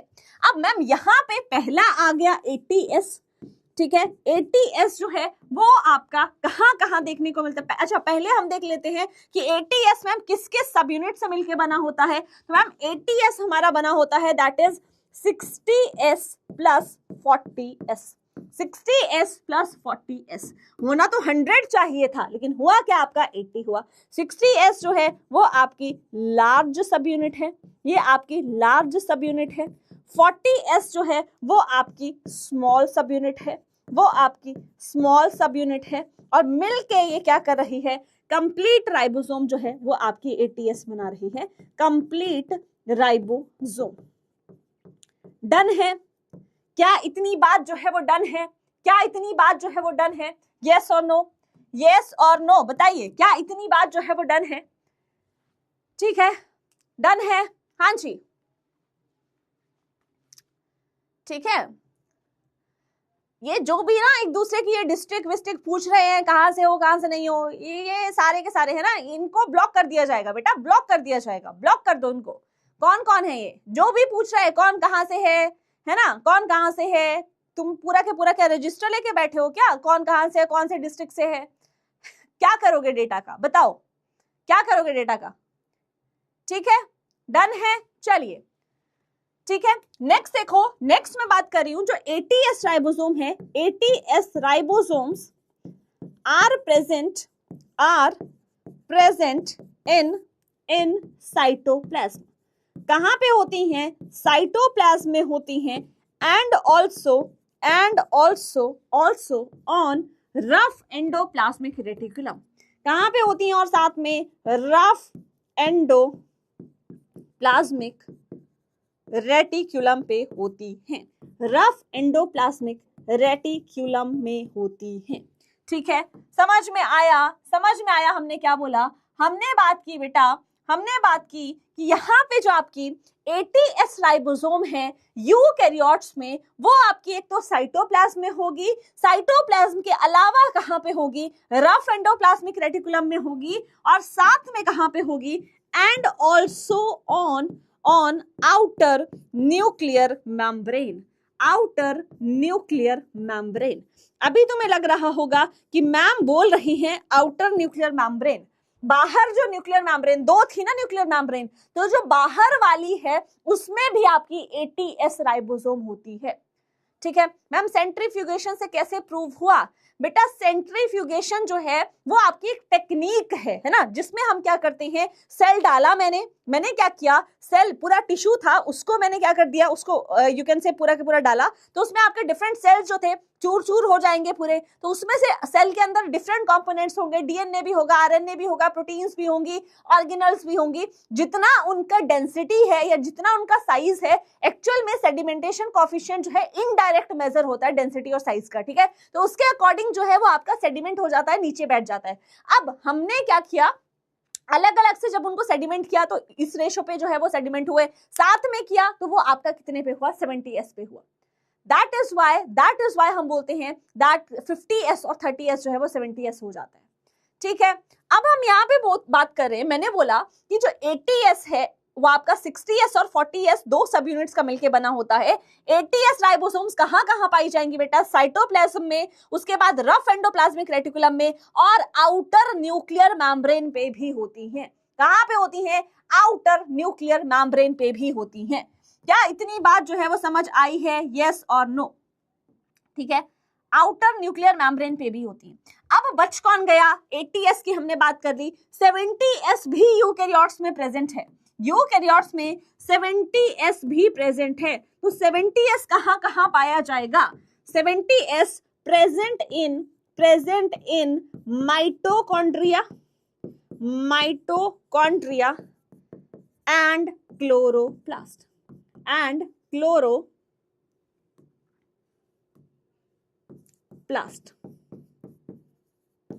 Basically plastids. डन है। एक बार समअप करते हैं। मैंने क्या बोला? मैंने बेटा अभी तक ये बोला कि जो राइबोसोम्स है वो आपकी यूनिवर्सल ऑर्गेनल है, वो ग्रेनुलर स्ट्रक्चर, दानेदार स्ट्रक्चर्स होते हैं। नॉन मेम्ब्रेन बाउंड ऑर्गेनल या मेम्ब्रेन लेस ऑर्गेनल इनको बोलते हैं। 2 सब यूनिट्स की बनी होती है, एक लार्जर और एक छोटी सब यूनिट होती है, दोनों में प्रेजेंट है, लेकिन टाइप जो है वो 70S है। प्रोकैरियोट्स में सिर्फ 70S है, यूकैरियोट्स में 80S और 70S दोनों प्रेजेंट होते हैं। 70S जो है उसकी 2 सब यूनिट कौन सी है? लार्ज सब यूनिट 50S है, स्मॉल सब यूनिट 30S है, दोनों मिलके जो है वो 70S कंप्लीट राइबोसोम बना रही है। यहाँ पे S जो है वो आपका स्वेटबर्ग्स यूनिट रहता है, और ये स्वेटबर्ग्स यूनिट क्यों है? क्योंकि स्वेटबर्ग नाम के साइंटिस्ट ने इसको दिया था। उसके बाद ये किस चीज के लिए आपका स्टैंड करता है? सेडिमेंटेशन कोफिशिएंट के लिए। वहीं हम अगर 80S की बात करें तो वो आपका 60S और 40S की बनी होती है। 60S लार्ज सब यूनिट है, 40S स्मॉल सब यूनिट है। 80S राइबोसोम्स आपकी एक तो साइटोप्लाज्म में मिलेंगी, रफ एंडोप्लाज्मिक रेटिकुलम में मिलेंगी, और आउटर न्यूक्लियर मेम्ब्रेन पे भी मिलती है। 70S आपकी माइटोकॉन्ड्रिया और क्लोरोप्लास्ट पे मिलती है। डन है? ठीक है, ठीक है, डन है। हाँ जी, यस यस। जो आपका प्रोकैरियोट्स एंड यूकैरियोट्स है, लिविंग ऑर्गेनिजम्स, उसमें आपकी यही 2 टाइप ऑफ से राइबोसोम्स जो है वो देखने को मिलती है। ठीक है, हाँ जी, हाँ बेटा, ये पेयर में होता है ना, ये पेयर में ही आपका देखने को मिलता है। यस, चलिए इसको कॉपी कर लेते हैं फिर से, है ना। नेक्स्ट पॉइंट जो है इसको कॉपी कर, just give me a moment. चलिए नेक्स्ट पॉइंट जो है, नेक्स्ट पॉइंट बना लो। नेक्स्ट पॉइंट कौन सा है बेटा? नेक्स्ट पॉइंट कौन सा है? नेक्स्ट पॉइंट है बेटा, दैट इज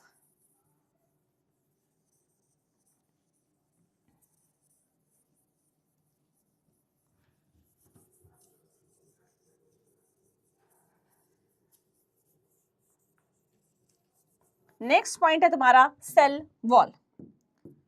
ठीक है, नेक्स्ट पॉइंट कौन सा है तुम्हारा? 4 पॉइंट्स हो गए ना हमारे, है ना। 5th पॉइंट लिखिए, 5th पॉइंट लिखिए, इसी को मैं कॉपी कर लेती हूँ आगे। ठीक है, तो 5th पॉइंट लिखिए हमारा, that is cell wall.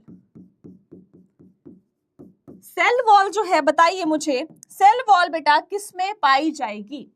Cell wall जो है वो किस में पाई जाएगी? क्या प्रोकैरियोट्स में बेटा सेल वॉल पाई जाएगी? क्या तुम्हें लगता है? क्या सेल वॉल जो है वो आपकी प्रोकैरियोट्स में पाई जाएगी? क्या तुम्हें लगता है प्रोकैरियोट्स में सेल वॉल होती है? बताइए जल्दी से, क्या प्रोकैरियोट्स में सेल वॉल होती है? What do you think? क्या तुम्हें लगता है? बताओ बताओ बताओ जल्दी। बोथ, दोनों में होती है। प्रोकैरियोट्स में यार सेल वॉल होती है क्या? सेल वॉल प्रोकैरियोट्स में मुझे नहीं लगता। आई थिंक नो, है ना, किसी ने लिखा I think no, I agreed.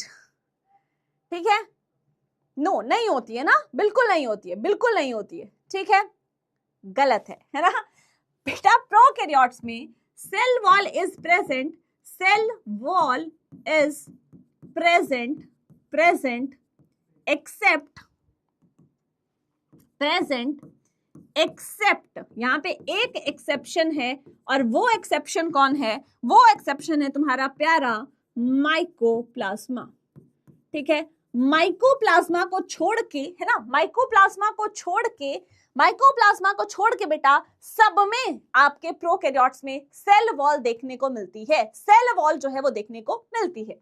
और यूकैरियोट्स में, यूकैरियोट्स की मैं बात करूं तो प्रेजेंट इन प्लांट्स,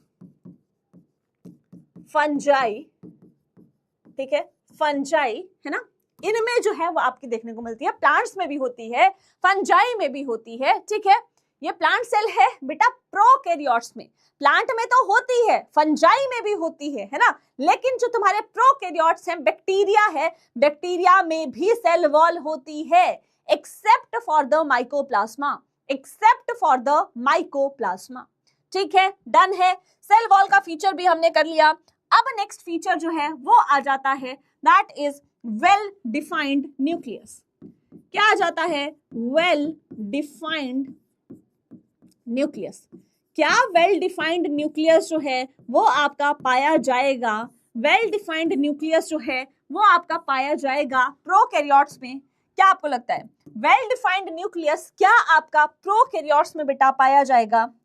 बोलो, व्हाट डू यू थिंक? हाँ जी,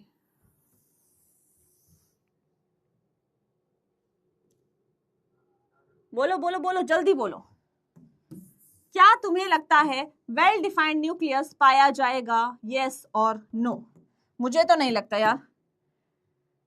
नो यस, नो यस मतलब नो और यस, है ना?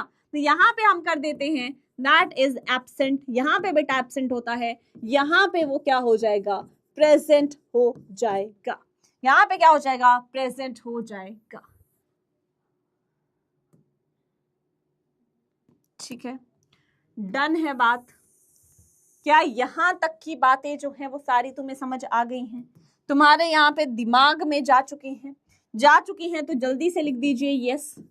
अगर जा चुकी हैं तो जल्दी से लिख दीजिए यस। अगर नहीं जा चुकी हैं तब भी लिख दीजिए no.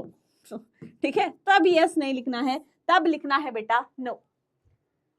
No madam ji, no and yes. ठीक है, बताइए, बोलो बोलो बोलो। जल्दी बताओ, जल्दी बताओ। यस,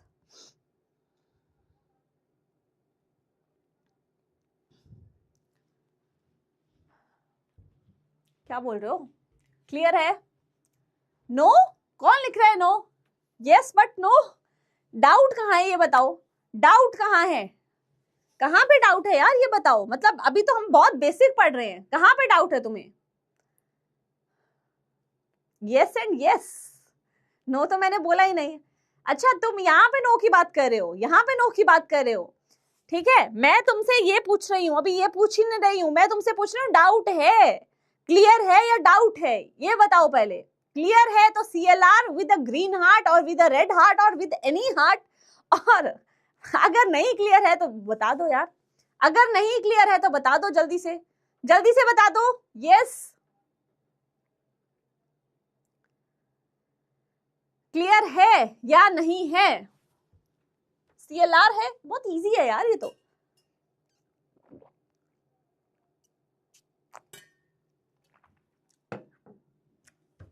तुम सबके हार्ट का कलर यार अब ग्रीन हो जाना चाहिए, है ना? रेड से, रेड तो हमारा हार्ट, क्या हमारा हार्ट रेड होता है? रेड क्यों बनाते हैं हम, ये बताओ। रेड क्यों बनाते हैं हम हार्ट को? हार्ट में तो हमारे डीऑक्सीजनेटेड ब्लड भी होता है ना? तो रेड ही क्यों हम बनाते हैं, बताओ। ठीक है, ठीक है, ठीक है, ठीक है, डन है, बहुत बढ़िया। चलिए चलिए चलिए, जेनेटिक मटेरियल बेटा, जेनेटिक मटेरियल जो है वो आपका दोनों में पाया जाएगा। यहां भी आपका प्रेजेंट होता है और यहां भी आपका प्रेजेंट होता है, लेकिन कैसा होता है वो अभी हम यहाँ पे पढ़ेंगे। जो आपके यू कैन से प्रोकैरियोट्स हैं उनमें जेनेटिक मटेरियल, और आप लिख सकते हो genetic material is genetic material is double stranded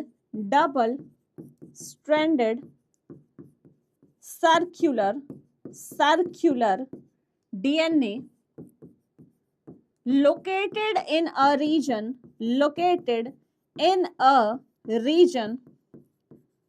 known as, ये तो तुम पढ़ ही लोगे ना, जेंजी हो, नोन एज न्यूक्लियोइड।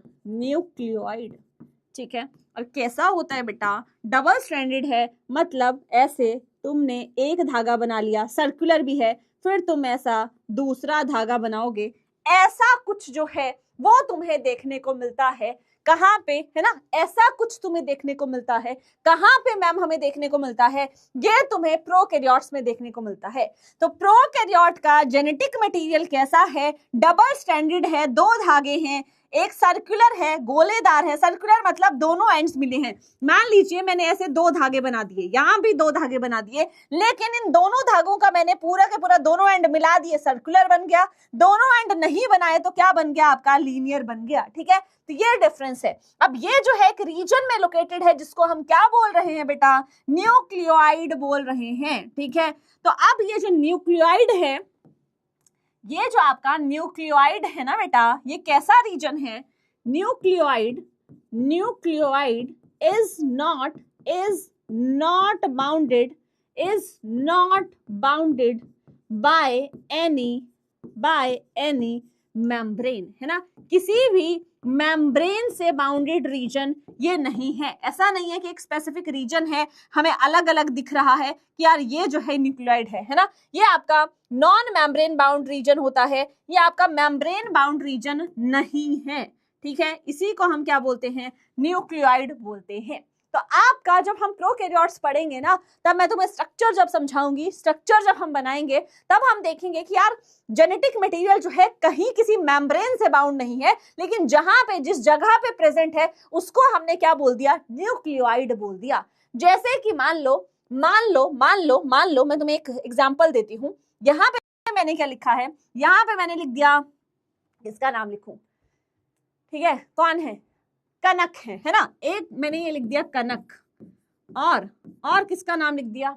और किसका नाम लिख दिया? किसका नाम लिख दिया?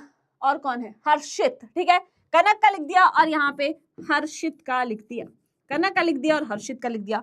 अब मैंने क्या किया? कनक के नाम के सामने मैंने यहाँ पे एक सुंदर सी बाउंड्री जो है वो ड्रॉ कर दी, है ना। कनक जो है वो मैंने ऐसे बाउंड्री में रख दी, ठीक है। और हर्षित जो है वो बाउंड्री में है ही नहीं, हर्षित जो है वो बाउंड्री में है ही नहीं। अब देखो यहाँ पे ये है प्रोकैरियोट्स का जेनेटिक मटेरियल प्रोकैरियोट्स का ये है। तो जिस रीजन पे ये है उसको हम क्या बोल रहे हैं? न्यूक्लियोइड बोल रहे हैं। उसको हम क्या बोल रहे हैं? न्यूक्लियोइड बोल रहे हैं। लेकिन अगर मैंने एक बाउंड्री डिफाइन कर दी है तो मैं लेबल कर सकती हूं इसको मैं लेबल कर सकती हूँ कि यार ये जो है ये मेरा न्यूक्लियोइड है, तो उसके लिए मुझे मेम्ब्रेन ड्रॉ करनी पड़ेगी। लेकिन न्यूक्लियोइड की कोई भी मेम्ब्रेन नहीं होती है ना। तो यहाँ पे अगर मुझे बताना हो यहाँ पे न्यूक्लियोइड कहाँ है, तो मैं बोलूंगी जहां पे हर्षित प्रेजेंट है उतने एरिया पे मैं क्या बोल दूंगी? न्यूक्लियोइड बोल दूंगी, ठीक है। जहां पे हर्षित प्रेजेंट है उतना एरिया क्या हो गया? न्यूक्लियोइड हो गया। मतलब न्यूक्लियोइड एक ऐसा रीजन है जहां पे आपका डीएनए, प्रोकैरियोट्स का जेनेटिक मटेरियल उसमें लोकेटेड है, लेकिन वो मेम्ब्रेन से बाउंड नहीं है। डन है, ठीक है। क्या इतनी सी बात जो है वो समझ आ गई है? यस और नो बता दीजिए। अभी आगे भी बेटा ये हम टॉपिक पढ़ेंगे, तब भी तुम्हें क्लैरिटी के साथ चीजें समझ आ जाएंगी, ठीक है। चलिए नेक्स्ट हम बात करते हैं यूकैरियोट्स में। तो यूकैरियोट्स में जो जेनेटिक मटेरियल है, जेनेटिक मटेरियल इज डबल, यहां भी कैसा है? डबल स्ट्रैंडेड है, लेकिन है कैसा? लीनियर डीएनए लोकेटेड, ठीक है, लोकेटेड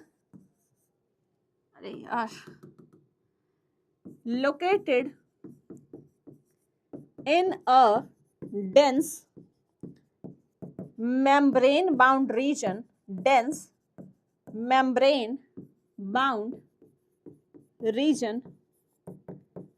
known as, क्या बोलते हैं उसको? क्या बोलते हैं जहां पे लोकेटेड है आपका? that is nucleus, ठीक है। which is bounded by, किससे बाउंड है? न्यूक्लियर एनवेलप से बेटा बाउंड है। which is bound by nuclear envelope and contains chromosomes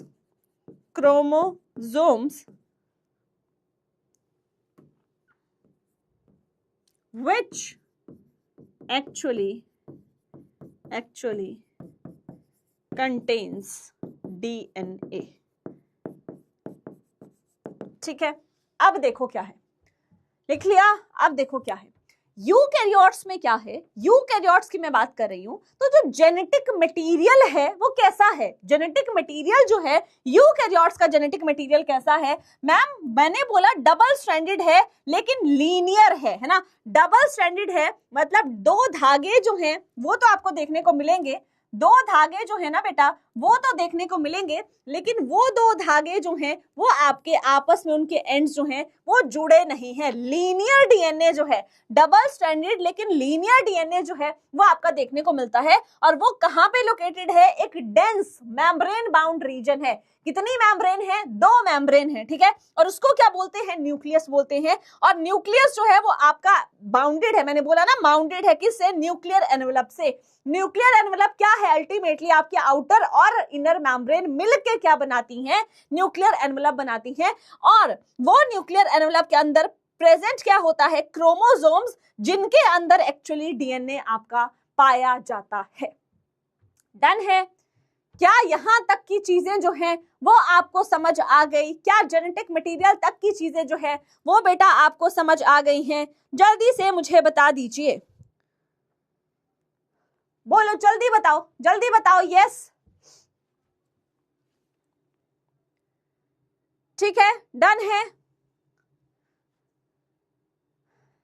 क्या यहां तक की चीजें जो है वो क्लियर हैं? यहां तक की चीजें क्लियर हैं? यस, CLR लिख दो, फटाफट से CLR लिख दो। क्लियर है?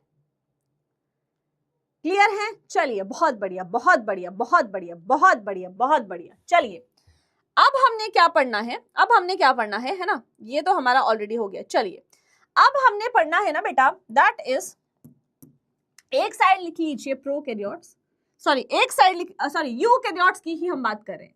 हम किसकी बात कर रहे हैं यहाँ पे? यूकैरियोट्स की अब बात कर रहे हैं। तो यूकैरियोट्स में मेजर हमने किसकी बात की थी? किसकी चर्चा जो थी वो मेजर की थी मैम? एक तो प्लांट सेल की थी, है ना, और एक जो है वो हमने एनिमल सेल की थी।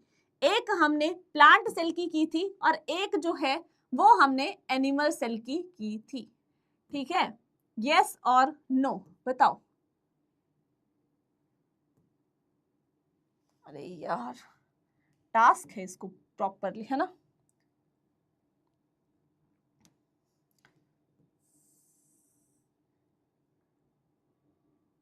ठीक है, एक हमने यूकैरियोटिक सेल की थी, यूकैरियोटिक में हमने किसकी की थी? प्लांट सेल की थी, और एक जो है वो हमने एनिमल सेल की थी। बस वही 2 सेल्स को हम यहाँ पे लेके चलेंगे, वही 2 सेल्स को हम लेके चलेंगे। फर्स्ट है आपके, दैट इज, है ना, यहाँ पे आप लिख लीजिए प्लांट सेल, और यहाँ पे आप लिख लीजिए that is your animal cell, that is your animal cell. अगर मुझे बताओ, मुझे प्लांट सेल को बेटा स्टडी करना है तो मैं किसका एग्जाम्पल लूंगी? प्लांट सेल को अगर मुझे स्टडी करना है तो मैं किसका एग्जाम्पल लेने वाली हूं? बताइए जल्दी से। अगर मुझे, है ना, अगर मुझे प्लांट सेल का, बेटा छुट्टी मत करो, है ना, छुट्टी मत करो, बताओ बताओ जल्दी बताओ। यस, अगर मुझे प्लांट सेल का एग्जाम्पल लेना हो या प्लांट सेल को मुझे स्टडी करना हो तो मैं किस चीज को लूंगी? जहां पे मुझे कॉर्क को लूंगी। कॉर्क तुम्हें मिल जाएगी इतनी इजीली मिल जाएगी। कॉर्क कहां से ढूंढ के लेके आओगे? बताओ, कहां से ढूंढ के लेके आओगे? घर पे अनियन है ना, क्या है? प्लांट ही तो है। क्या है? प्लांट ही तो है। तो एक जो है a typical, that is onion cell, atypical plant cell. ठीक है, मैंने क्या किया? मैंने अनियन पील ले ली मैंने, है ना, यहाँ पे अनियन पील ले लेना। अनियन पील जो आपकी यू कैन से प्याज की बाहर की लेयर होती है ना, पील होती है, that is a typical plant cell. ठीक है, अब यहाँ पे मैंने इसको माइक्रोस्कोप के नीचे देखा। when viewed under the microscope तो मुझे कैसा दिखा? कैसा दिखा मुझे भाई? मुझे कुछ ऐसा दिखा, कैसा दिखा? कुछ ऐसे सेल्स जो थे वो मुझे नजर आए,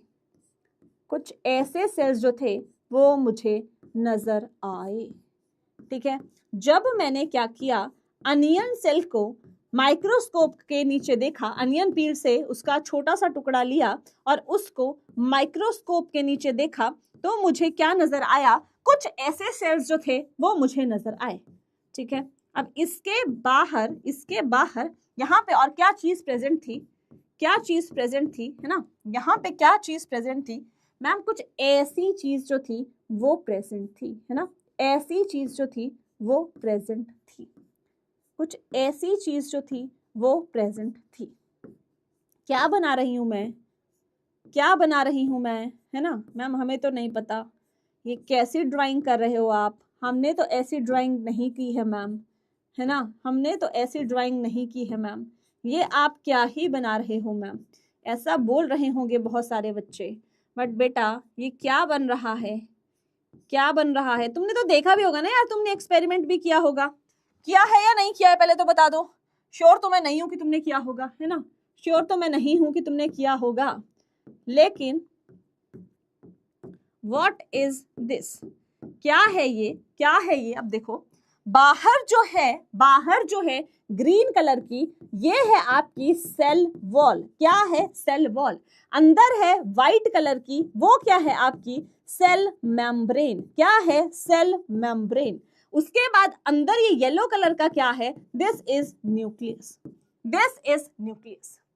ठीक है, ठीक है, डन है, ठीक है। तो अब जब हम अनियन पील को लिया मैंने, टिपिकल प्लांट सेल को रिप्रेजेंट करता है, जब मैंने उसको माइक्रोस्कोप के नीचे देखा तो मुझे कुछ ऐसा स्ट्रक्चर नजर आया, मुझे कुछ ऐसा स्ट्रक्चर नजर आया। मैंने बोला कि यहाँ पे क्या है, यहाँ पे क्या क्या फीचर्स हैं, that cell wall forms the outer boundary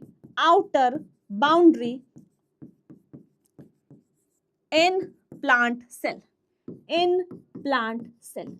यहां पे आउटर बाउंड्री प्लांट सेल की कौन बना रहा है, सबसे बाहर जो पाया जाएगा, सबसे बाहर क्या पाया जा रहा है, सेल वॉल पाया जा रहा है। और सेल वॉल आपका कहां पे पाया जाएगा, ओनली प्लांट सेल्स में पाया जाएगा। ठीक है, तो ये मैंने यहाँ पे प्रूव किया कि भाई यहाँ पे जब मैं इसको माइक्रोस्कोप के नीचे देखती हूँ तो कुछ ऐसा स्ट्रक्चर आपको नजर आता है। ठीक है, साथ में plant cell also contains plastids which are absent in animal cells। ठीक है, डन है। तो प्लांट सेल हमारा हो गया सॉर्ट। अब एनिमल सेल को अगर मुझे स्टडी करना हो, एनिमल सेल को अगर मुझे स्टडी करना हो तो बेटा मैं किसका एग्जाम्पल लूंगी, किसका एग्जाम्पल लूंगी, एनिमल को पकड़ के लेके आऊंगी कहीं और उससे सेल निकालूंगी, फिर देखूंगी, क्या ऐसा करूंगी, नहीं ऐसा नहीं करूंगी। अब हम भी एनिमल हैं, है ना, और अगर मुझे सेल निकालना है यहाँ से, क्या मैं कट लगाऊंगी, छोटा सा ये टिश्यू निकालूंगी, फिर देखूंगी, बहुत पेनफुल है, कैसे करेंगे। मैं क्या करूंगी, अब आई गेस तुमने किया भी होगा, है ना, यस, ह्यूमन चीक सेल। हमारी जो यहाँ पे चीक है ना, अंदर वाली साइड से हम क्या करते हैं, जस्ट हम थोड़ा सा टिश्यू जो है वो आपका निकालते हैं और उसको हम स्लाइड में देखते हैं, तब हम कैसा नजर आता है। तो एनिमल सेल में हम यहाँ पे क्या करते हैं, ह्यूमन चीक सेल को लेते हैं। किसको लेते हैं, ह्यूमन चीक सेल को लेते हैं। जब ह्यूमन चीक सेल को मैंने when viewed under the microscope, when viewed under the microscope, कैसा नजर आया मुझे, कैसा नजर आया, क्या लगता है तुम्हें, कैसा नजर आया होगा मैम।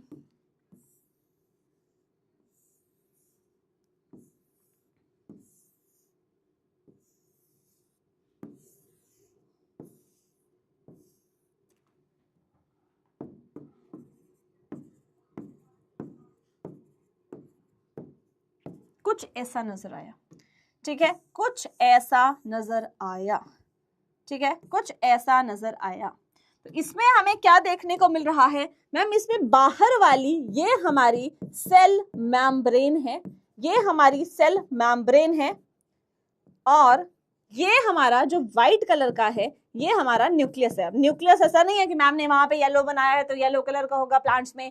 अगर हम क्या बना रहे हैं, अगर हम यहाँ पे बना रहे हैं व्हाइट कलर का तो यहाँ पे व्हाइट कलर का होगा, ऐसा नहीं है। इट्स जस्ट द कंक्लूजन कि क्या क्या चीजें जो हैं वो तुम्हें यहाँ पे पाई जा रही हैं। अब एक चीज तुमने यहाँ पे नोटिस की होगी, एक चीज नोटिस की होगी कि यहाँ पे जो आउटर आपकी बाउंड्री डिफाइन कर रहा है वो कौन कर रहा है? आउटर बाउंड्री जो है in human cells, animal cells कौन कर रहा है? तो यहाँ पे लिख दीजिए that is cell membrane, cell membrane forms the outer boundary in animal cells,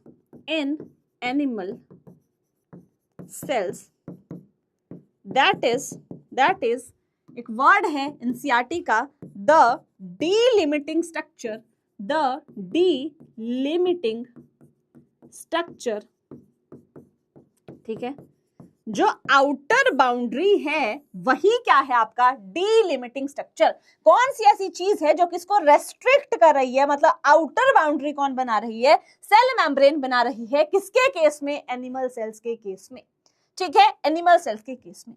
अब यहाँ पे एक और पॉइंट लिखिए that cell wall is absent. यहाँ पे लिख सकते हो आप, यहाँ पे ही ऐड कर सकते हो cell wall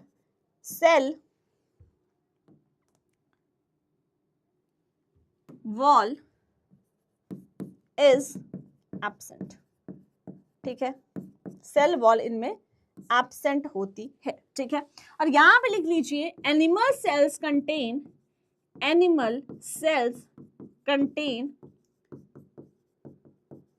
one another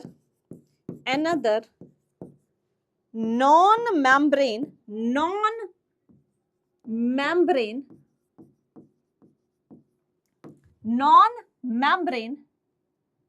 bound organelle that is कौन सी है? that is centrosome which is absent in higher plants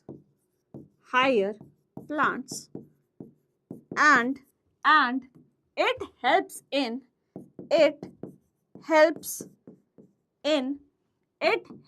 in cell division,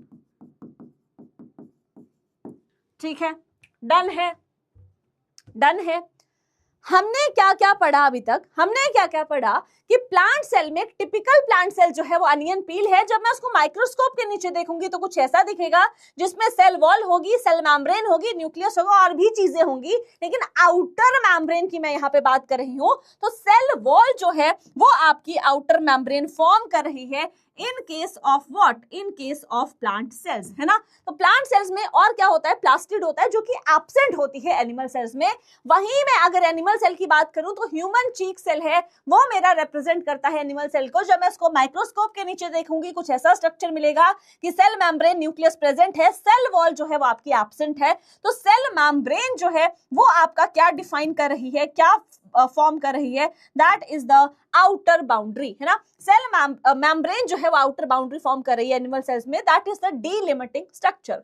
और एनिमल सेल्स में एक और नॉन मेम्ब्रेन बाउंड, यहाँ पे बहुत इंपॉर्टेंट है, नॉन मेम्ब्रेन बाउंड, है ना। नॉन मेम्ब्रेन बाउंड ऑर्गेनल जो है वो आपकी रहती है, और जिसको हम क्या बोलते हैं? जिसको हम बोलते हैं बेटा दैट इज योर सेंट्रोसोम। और ये सेंट्रोसोम जो है वो हायर प्लांट्स में एब्सेंट है, और ये किसमें हेल्प करती है? सेल डिवीजन में हेल्प करती है। किसमें हेल्प करती है? सेल डिवीजन में हेल्प करती है, ठीक है। डन है। आई होप यहां तक की चीजें डन है। फटाफट से एनसीईआरटी की फील्डिंग बेटा सेट कर लेते हैं और देखते हैं। ये तो हमने देख लिया था, फटाफट से आई होप यहां तक जो है वो सारी चीजें आपने सीख ली। अब फटाफट से एनसीईआरटी से पढ़ते हैं। फिर एक क्वेश्चन है जो पीवाईक्यू आया है ना, एक क्वेश्चन है जो पीवाईक्यू आया, वही करेंगे। बाकी एडिशनल क्वेश्चंस के लिए डीपीपी है, तुम्हें वहां से सॉल्व करना एंड फिर नेक्स्ट क्लास में करेंगे, ठीक है। तो ये हमारा टिपिकल यूकैरियोटिक सेल है जो कि 10 से 20 माइक्रोमीटर तक का हो सकता है। टिपिकल बैक्टीरिया मैंने बोला था फिगर में 1 to 2 माइक्रोमीटर है, टेक्स्ट में 3 to 5 है, जनरलाइज 3 to 5 जो है वो आप लेंगे। पीपीएलओ जो है 0.1 माइक्रोमीटर है, वायरसेस 0.02 से 0.2 हो सकते हैं। चलिए आज की क्लास में हमने क्या पढ़ा? ओवरव्यू ऑफ सेल लिया हमने। You have earlier observe that cells in onion peel और human cheek cell under the microscope, Let us recollect their structures. The onion cell, which is a typical plant cell, has a distinct cell wall as its outer boundary. उसकी plant cell की outer boundary कौन है? Cell wall form करता है, and just within it is the cell membrane. अब यहाँ पे देखिए plant cell की outer boundary जो है वो आपकी क्या फॉर्म कर रहा है? प्लांट सेल की सेल वॉल, और just behind it, just inside the cell wall क्या है? आपकी सेल मेम्ब्रेन प्रेजेंट है। तो ये हम यहाँ पे देख चुके हैं। उसके बाद cells of human cheek have an outer membrane as the delimiting structure of the cell. Outer membrane की किसकी बात हो रही है? यहाँ पे सेल मेम्ब्रेन की बात हो रही है कि जो सेल मेम्ब्रेन है वो डीलिमिटिंग स्ट्रक्चर मतलब आउटर बाउंड्री जो है वो फॉर्म कर रही है। Inside each cell is a dense membrane bound structure called the nucleus. दोनों के बीच में क्या है? एक डेंस मेम्ब्रेन बाउंड स्ट्रक्चर है जिसको हम क्या बोल रहे हैं? न्यूक्लियस बोल रहे हैं। This nucleus contain chromosomes. इस न्यूक्लियस में किसकी बात है? यूकैरियोट्स की बात है। इस न्यूक्लियस में क्या है? क्रोमोसोम्स है जो कि क्या है? आपका जेनेटिक मटेरियल यानी डीएनए कंटेन करेंगे, डीएनए को आपका होल्ड करेंगे, वहां पे प्रेजेंट होता है ना। लेकिन प्रोकैरियोट्स में ऐसा नहीं है, कोई भी न्यूक्लियस नहीं है। Cells that have membrane bound nuclei are eukaryotic, where cell lacks a membrane bound nucleus, उनको हम क्या बोलते हैं? प्रोकैरियोटिक बोलते हैं। In both prokaryotic and eukaryotic cells एक सेमी फ्लूइड मैट्रिक्स है जिसको साइटोप्लाज्म बोल रहे हैं, जो ऑक्युपाई करता है वॉल्यूम ऑफ सेल कितना? ऑलमोस्ट 70%। ठीक है, तो साइटोप्लाज्म क्या है? मेन एरिना है सेलुलर एक्टिविटीज का, दोनों प्लांट और एनिमल सेल्स में। और अगर हम बात करते हैं प्रोकैरियोट्स में तो उनका ओनली एरिना है क्योंकि उनमें और कुछ प्रेजेंट नहीं होता। Various chemical reactions occur it in to keep it in living state. जो भी आपके मेटाबॉलिक रिएक्शंस हैं, केमिकल रिएक्शंस हैं, वो होते हैं और वो इसको सेल को क्या करते हैं? लिविंग स्टेट में रखते हैं। नेक्स्ट है बिसाइड द न्यूक्लियस। न्यूक्लियस के बाद यूकैरियोट सेल्स में other membrane bound distinct structures होते हैं जिसको ऑर्गेनल्स बोलते हैं, जैसे एंडोप्लाज्मिक रेटिकुलम हो गया, गोल्जी कॉम्प्लेक्स या गोल्जी अपरेटस या गोल्जी बॉडी हो गया, लाइजोसोम हो गया, माइटोकॉन्ड्रिया हो गया, माइक्रोबॉडीज हो गई एंड वैक्यूल्स हो गया। तो माइक्रोबॉडीज को भी ऐड कर लेना, हमने वहां पे नहीं लिखा था, है ना। प्रोकैरियोटिक सेल्स लैक सच मेम्ब्रेन बाउंड ऑर्गेनल्स। वही राइबोसोम्स की बात करें तो वो आपकी नॉन मेम्ब्रेन बाउंड ऑर्गेनल्स हैं जो कि सभी सेल्स में बेटा पाई जाएंगी, both prokaryotic and eukaryotic. Within the cell, ribosomes are found not only in cytoplasm but also within two organelles. अगर हम यूकैरियोट्स की बात कर रहे हैं, है ना, तो यहाँ पे आपकी सेल में राइबोसोम्स जो है ना केवल साइटोप्लाज्म लेकिन दो और ऑर्गेनल में पाई जाएंगी। कौन कौन सी बेटा? क्लोरोप्लास्ट